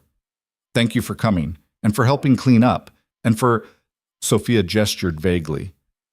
"Everything, I guess." Emma hugged Matteo goodbye, making him promise to text her about tomorrow's spelling test. Then she went to wait by the car, giving the adults a moment alone. She's really special, Sophia said, watching Emma through the window. So is Matteo. Yeah, he is. Sophia wrapped her arms around herself. Eli, can I ask you something else? Are we? She stopped, struggling with the words. What is this? What are we doing? Ethan's heart hammered. What do you want this to be? I don't know. I just know that I haven't felt this comfortable with someone in years. That Matteo lights up when he talks about you and Emma. That when my phone buzzes and it's a text from you, my whole day gets better. She looked down. But I'm also terrified. Because every time I trust someone, they leave. And I can't. I have Matteo to think about. I can't let him get attached to someone who's going to disappear. I'm not going anywhere. You say that now. I mean it, Sophia. She met his eyes then, and he saw all the fear and hope tangled up together. There's something I need to tell you, Ethan said. Something important. But not here. Not now. Can I take you to lunch tomorrow? Just us. We need to talk. Sophia's expression shifted. That sounds ominous. It's not bad, I promise. It's just complicated. And you deserve to hear it properly. She studied him for a long moment. Okay. Tomorrow. Lunch. On the drive home, Emma was quiet until they were almost there. You were going to tell her, she said. Yeah. But you didn't. I will tomorrow. You better, Daddy, because she really likes you, and when people really like you and you lie to them, it hurts worse. Ethan gripped the steering wheel. I know, sweetheart. Do you think she'll forgive you? I don't know. Emma was quiet again. Then, I think she will. Because she's nice, and because you're trying to be better. People forgive people who try. Ethan hoped his daughter was right, but he wasn't counting on it. Friday morning, Ethan canceled his afternoon meetings and told Patricia he'd be out of the office. Everything okay? She asked. I'm telling someone the truth about the undercover work, someone who deserves to know. Patricia's eyebrows rose. The accountant? Sophia Reyes? How did you... I pay attention, Ethan. You transferred her away from Martin, asked me to find therapist referrals. You're not exactly subtle. She paused. Does she know who you are? Not yet. And you think this is going to go well? No, but I'm doing it anyway. Patricia shook her head. For what it's worth, I hope it works out. You've been different since you started this whole thing. More present, more human. If she's part of that, you should fight for it. Ethan met Sophia at a quiet restaurant on the edge of the city, somewhere they wouldn't run into anyone from Cross Industries. Somewhere he could have this conversation without an audience. She was already there when he arrived, sitting at a corner table, looking nervous. Hi, she said. Hi. They ordered, made small talk about the weather and the kids. Sophia kept glancing at him, trying to read his expression. When the food arrived, neither of them ate. Okay, Sophia said finally. Whatever you need to tell me, just say it. You're scaring me. Ethan took a breath. My name isn't Eli Morse. It's Ethan Cross. Sophia blinked. What? Ethan Cross. I'm the CEO of Cross Industries. I have been for 15 years. The color drained from her face. That's not funny. It's not a joke. You're a janitor. I've seen you clean floors. That was part of an undercover operation. We had terrible employee survey results. I wanted to understand what was really happening in the company, so I went undercover as maintenance for a week. Sophia pushed back from the table. This isn't real. This is some kind of prank. I wish it was. Ethan pulled out his phone, showing her his contact card. His real one. CEO, Cross Industries. Picture and everything. She stared at it, her hands shaking. The morning we met, Ethan continued, when you dropped your son's things. That was my third day undercover.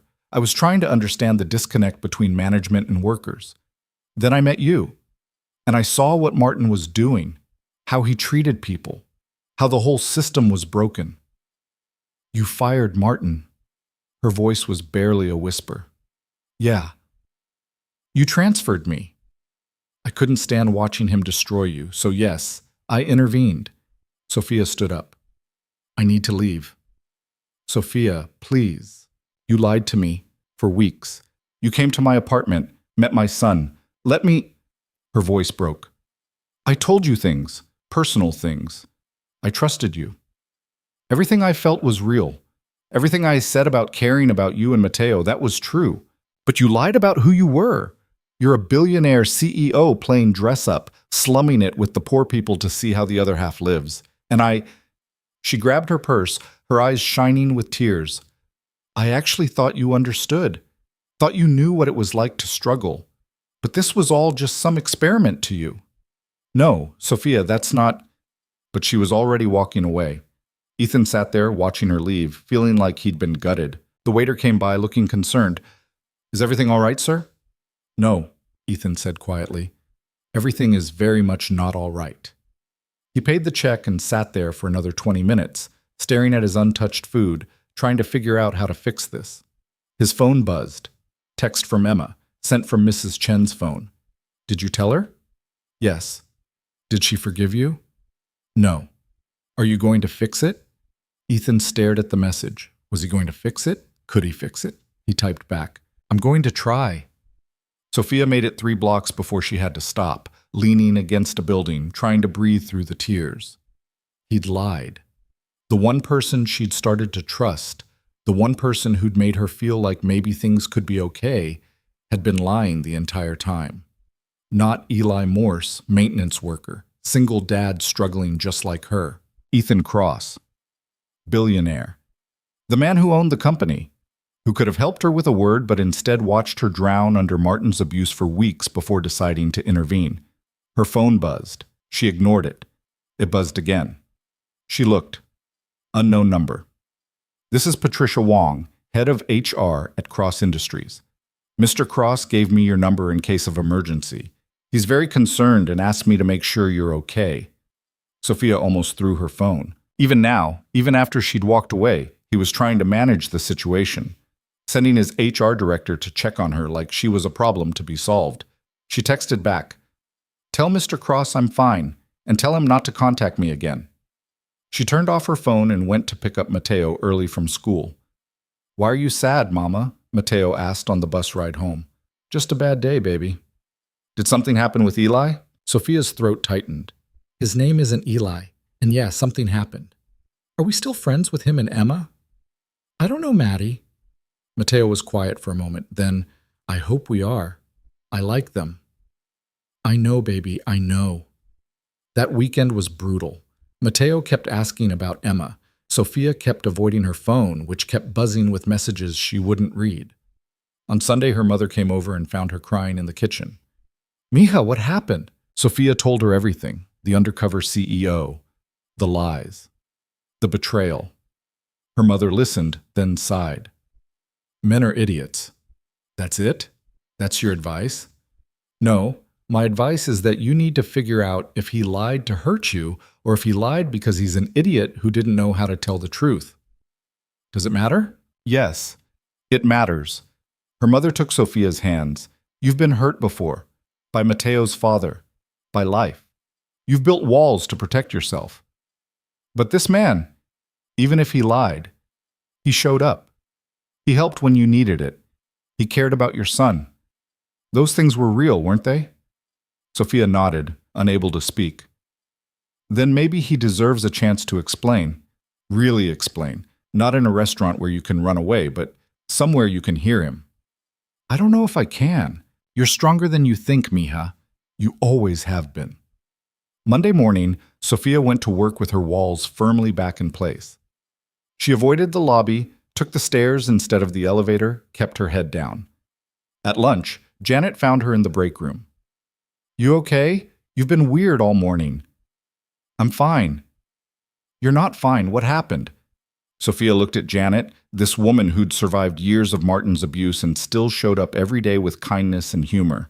If you found out someone you trusted had lied to you, completely lied about who they were, would you forgive them? Janet thought about it. Depends. Why did they lie? Because they were trying to fix something, but they should have told the truth sooner. Did the lying hurt people? It hurt me. Then they should apologize, really apologize, and then you decide if you believe them. Janet smiled sadly. But Sophia, everyone lies sometimes. The question is whether they're trying to protect themselves or protect you. Figure out which one it was, and you'll know what to do. That afternoon, Sophia finally turned on her phone. 17 missed calls, 32 text messages, most from Ethan, a few from a number she didn't recognize. She started with the unknown number. Hi, Sophia. This is Emma. My dad gave me your number. He's really sad. He knows he messed up. He's not eating, and he keeps staring at his phone, and Mrs. Chen says he's being pathetic. I don't know what happened, but I think you should talk to him. Please? Emma. Sophia felt tears prick her eyes. The messages from Ethan were variations on the same theme. Apologies, explanations, request to talk. The last one, sent that morning, was different. I know you don't want to hear from me, I understand why, but I need you to know that everything I felt was real. The person I was with you, that was the real me. Not the CEO in the expensive suit, the guy who helped you pick up crayons and brought soup to your son and fell for you without meaning to. That was real. I'm sorry I lied about my name and my job, but I never lied about how I felt. I never lied about caring about you and Mateo. And if you give me a chance, I'll spend however long it takes proving that to you. Ethan. Sophia read it 3 times. Then she did something impulsive. She went to the 30th floor. The executive level was intimidating in a way the 12th floor never was. Expensive art on the walls, thick carpet, floor-to-ceiling windows with views of the entire city. The receptionist looked up. Can I help you? I need to see Ethan Cross. Do you have an appointment? No, but tell him Sophia Reyes is here. He'll see me. The receptionist made a call. 30 seconds later, she nodded toward the hallway. His office is the last door on the right. Sophia walked down the hallway, her heart pounding. Through the glass walls, she could see him, sitting at his desk, looking exhausted and defeated in a way that made her chest ache. She knocked. He looked up. Their eyes met. Ethan stood, nearly knocking over his chair. Sophia. Can we talk? Yes, of course. He gestured to the sitting area by the window. Please. She sat on the edge of the couch, hands clasped in her lap. Ethan sat across from her, maintaining distance. I read your messages, Sophia said. I meant every word. I believe you. That's what makes this so hard. She looked up at him. I understand why you went undercover. I even understand why you didn't tell me at first. But Ethan, you came to my apartment. You met my son. You let me fall for you while lying about who you were. That's what I can't get past. I know, and I'm sorry. I was going to tell you that night at dinner. I tried to tell you at the restaurant. I kept putting it off because I was afraid of exactly this. Losing you. You should have been more afraid of me finding out you'd been lying. You're right. They sat in silence for a moment. Why did you really go undercover? Sophia asked. The truth. Ethan leaned back, running a hand through his hair. Because I'd lost touch with what I built. After my wife died, work became everything, the only thing I could control. I pushed harder, grew faster, made more money. And somewhere in that, I forgot that companies are made of people.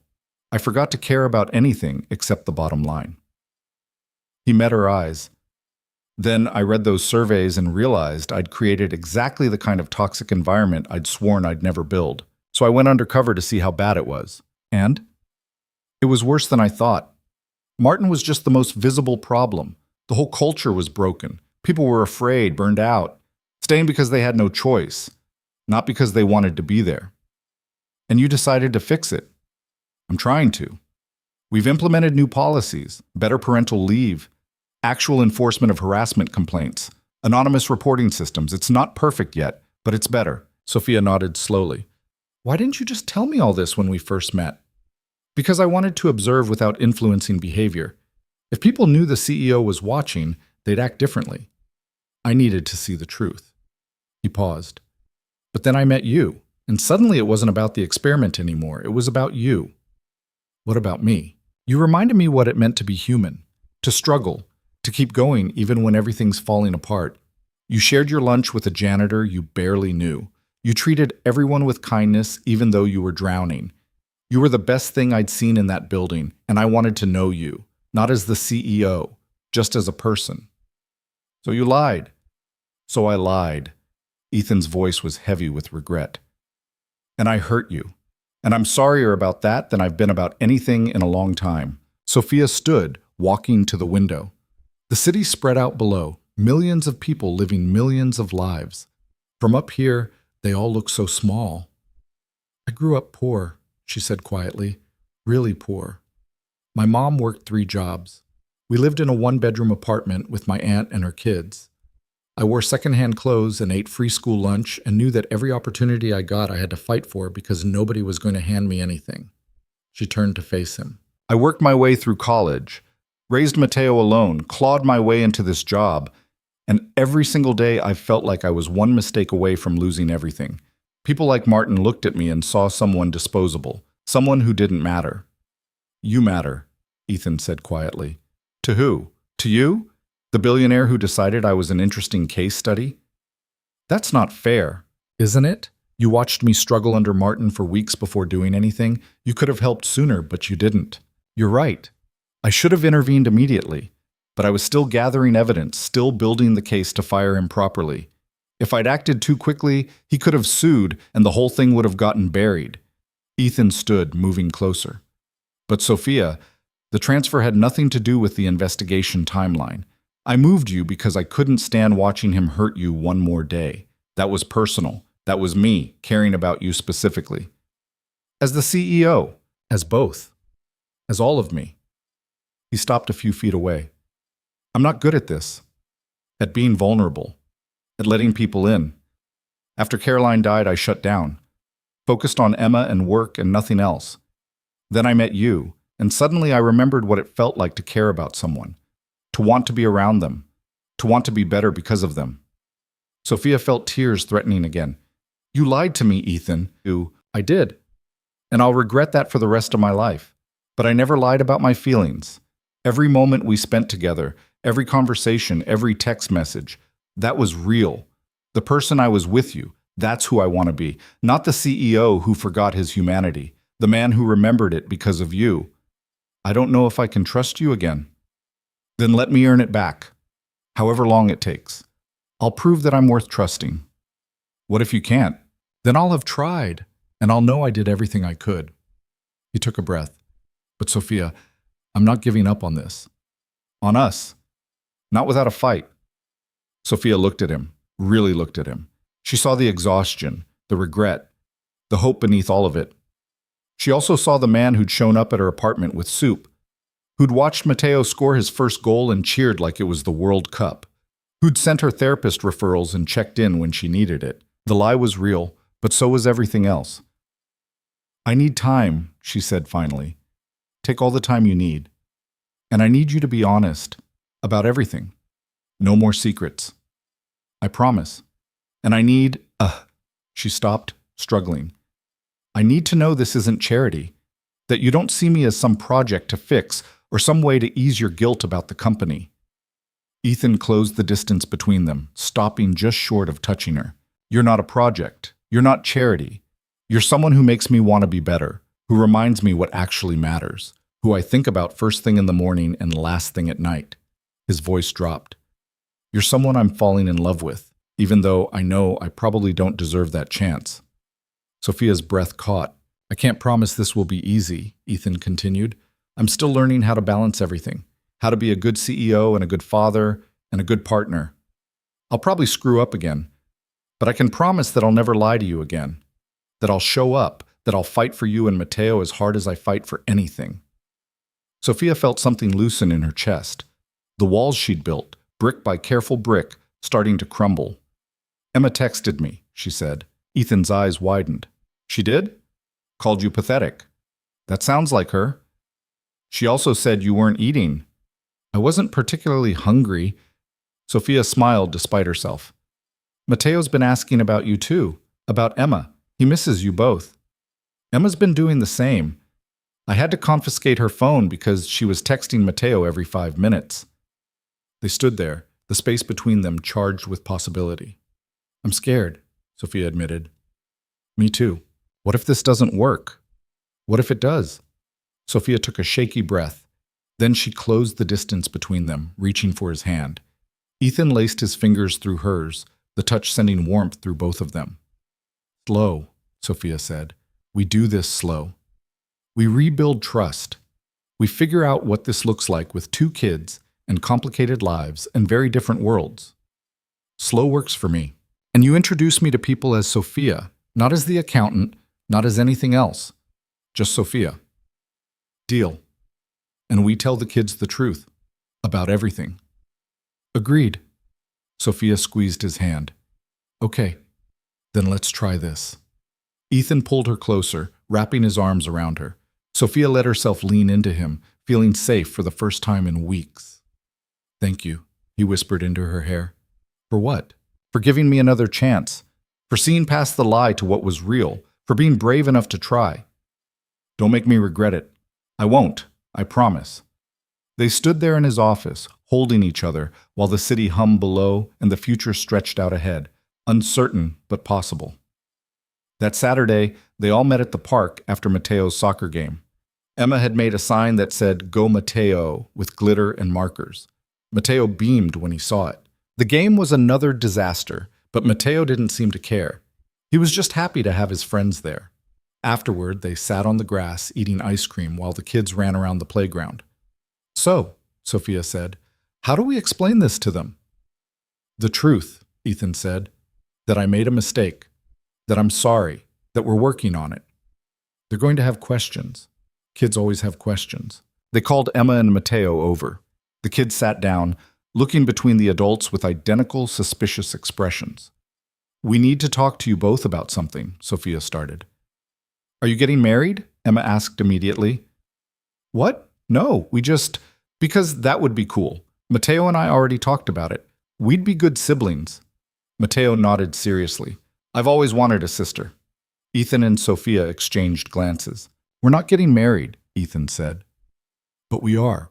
We're going to try being together, dating, spending time as a family. Okay, Emma said, what's the big deal? The big deal is that I need to apologize to both of you. Ethan looked at Mateo. When I first met your mom, I told her my name was Eli. That was a lie. My real name is Ethan, and I'm actually the CEO of the company where your mom works. I was pretending to be a janitor to learn about the company, but I should have told the truth sooner. I'm sorry for lying. Mateo thought about this. Why did you lie? Because I was trying to understand what it was really like to work there. But lying was wrong, and I hurt your mom's feelings. That was my fault. Did you apologize to her? Yes. Did she forgive you? We're working on it. Mateo looked at his mother. Did you forgive him, Mama? Sophia smiled. I'm trying to, baby. Okay. Mateo turned back to Ethan. Don't lie again. I won't. Promise? I promise. Emma had been quiet through all this. Now she spoke up. Are you happy, Daddy? The question caught Ethan off guard. What? Are you happy? Like actually happy? Because you've been sad for a really long time, since Mommy died. But lately, you've been different, better. Is that because of Sophia and Mateo? Ethan felt his throat tighten. Yeah, sweetheart. I'm happy. Really happy. Good. Emma stood up and held out her hand to Mateo. Come on. Let's go on the swings and let the adults do their boring talking thing. The kids ran off. Sophia and Ethan sat there watching them. That went better than expected, Sophia said. Kids are more forgiving than adults. Or they just want us to be happy. That too. They sat in comfortable silence for a while. Then Sophia spoke. I think I'm falling for you too, just so you know. Ethan turned to her, his face breaking into a genuine smile. Yeah? Yeah, even though you're an idiot who lied to me, even though this is probably complicated and messy and going to be hard. I'm falling for you. I'll take it. Sophia leaned against him, and Ethan wrapped his arm around her shoulders.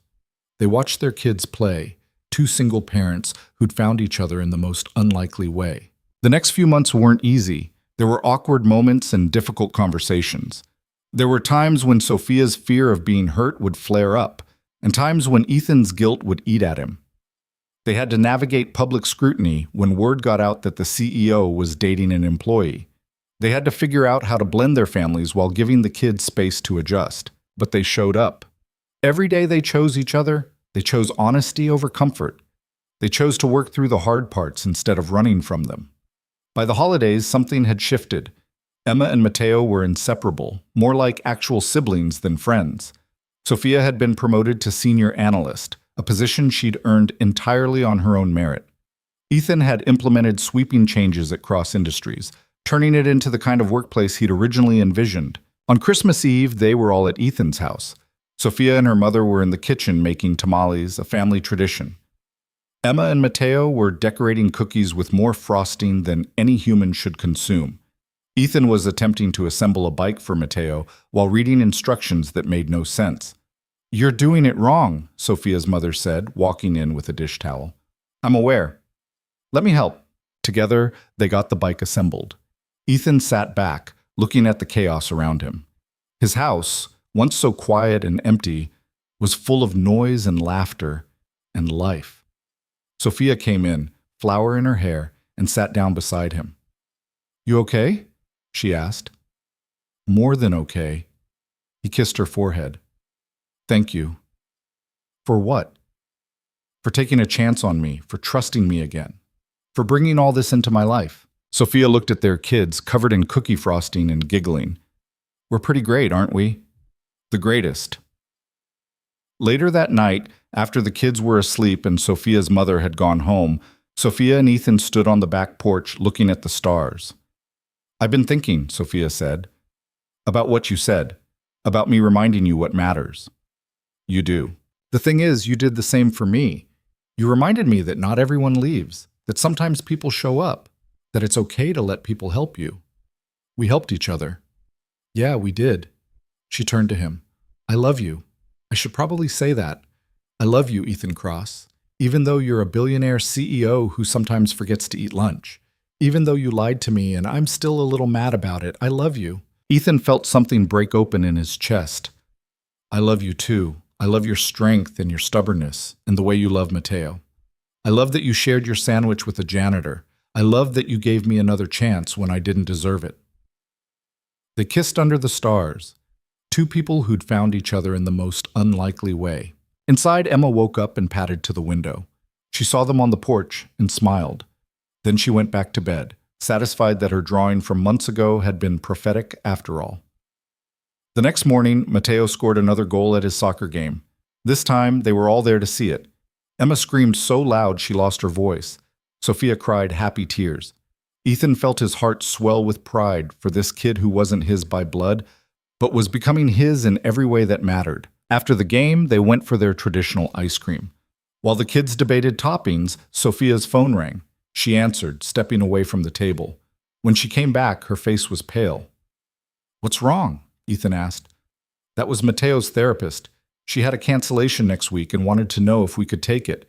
And I realized I don't have to panic about the cost anymore. My insurance is better. I'm making more money. I can actually afford to give him what he needs." She started crying, not sad tears, relief tears. Ethan pulled her close, letting her cry into his shoulder. "You did that," he whispered. "You fought for this. You earned this. I'm so proud of you. I couldn't have done it without you." "Yes, you could have. You were already doing it. I just helped speed up the timeline." They stood there in the ice cream shop holding each other, while their kids watched with the casual acceptance of children who'd seen their parents be human and vulnerable and real. 6 months later, Ethan stood in front of the entire Cross Industries staff at the annual company meeting. He'd given these speeches before, always focusing on numbers and growth and shareholder value. This time was different. 3 years ago, I was lost, he said. I'd built a successful company, but I'd lost sight of why. I'd forgotten that businesses are made of people, that profit without purpose is hollow, that leadership isn't about being the smartest person in the room, it's about making everyone else smarter. He paused, looking out at the sea of faces. Then I went undercover as a janitor. Some of you know this story. Most of you don't. I spent a week cleaning floors and emptying trash cans and listening, really listening. And what I heard broke my heart. I'd created a place where people were afraid, where hard work went unrecognized, where speaking up meant retaliation. Murmurs rippled through the crowd. I'm not telling you this to make excuses. I'm telling you because you deserve to know that I see it now. I see what I did wrong, and I'm committed to doing better. We're committed to doing better. He outlined the changes they'd made, the new policies, the accountability measures, the The commitment to creating a workplace where people actually wanted to be. But more than that, he continued, I want to thank someone who reminded me what it means to show up every day and fight for what matters. Who taught me that strength isn't about power, it's about perseverance. Who helped me remember that the best version of myself isn't the CEO in the expensive suit, it's the person who stops to help someone pick up crayons on a bad morning. In the audience, Sophia ducked her head, blushing. Janet nudged her, grinning. We're all works in progress, Ethan finished. All of us. Me included. But if we keep showing up, keep trying to be better, keep choosing people over profit, we'll build something worth being proud of. Together. The applause was thunderous. After the meeting, Sophia found him in his office. That was quite a speech. Too much? Perfect. She closed the door. Although you basically just told the entire company we're together. We are together. I know, but now everyone knows. Is that a problem? Sophia thought about it. 6 months ago, she would have panicked, worried about what people would think, whether they'd assume she was only successful because of who she was dating. But she'd earned her promotions, proven herself over and over, and anyone who doubted that could fight her. No, she said. It's not a problem. Ethan smiled and pulled her close. Good, because I'm done hiding. I want everyone to know that you're the person who changed my life. Dramatic. True. They stood there in his office in the building where they'd first met and kissed like they had all the time in the world. Because they did. Time to build something real. Time to be imperfect together. Time to show up, day after day, choosing each other and their kids and the messy, complicated, beautiful life they were creating. Outside, the city hummed. Somewhere, a janitor was mopping floors. Somewhere, a single parent was struggling to make ends meet. Somewhere, someone was on their knees picking up the scattered pieces of their life, hoping someone would stop to help. And in a world that often felt cold and indifferent, sometimes someone did. Sometimes that changed everything. Years later, on the day Ethan and Sophia got married in a small ceremony with just their families, Emma gave a toast. My dad was sad for a long time, she said. After my mom died, he forgot how to be happy. He forgot that life was about more than work. Then he met Sophia and Matteo, and he remembered. He remembered that the best things in life are the people who show up for you, who see you at your worst and love you anyway, who help you pick up your crayons when everything falls apart. She raised her glass, raised Bautier, to showing up, to second chances, to families that choose each other, and to my dad, who finally stopped being an idiot. Everyone laughed. Ethan wiped his eyes. Sophia squeezed his hand. Matteo, now 10 and already taller than Emma, leaned over and whispered to his mom, This is pretty cool, right? Yeah, baby, Sophia whispered back. This is pretty cool. And it was. Not perfect. Never perfect. But real. And true. And worth every hard moment it took to get there. The kind of life you build when you're brave enough to be honest. When you're willing to admit your mistakes. When you choose love over fear, even when it's terrifying. The kind of life that starts with picking up crayons on a Tuesday morning and ends with forever.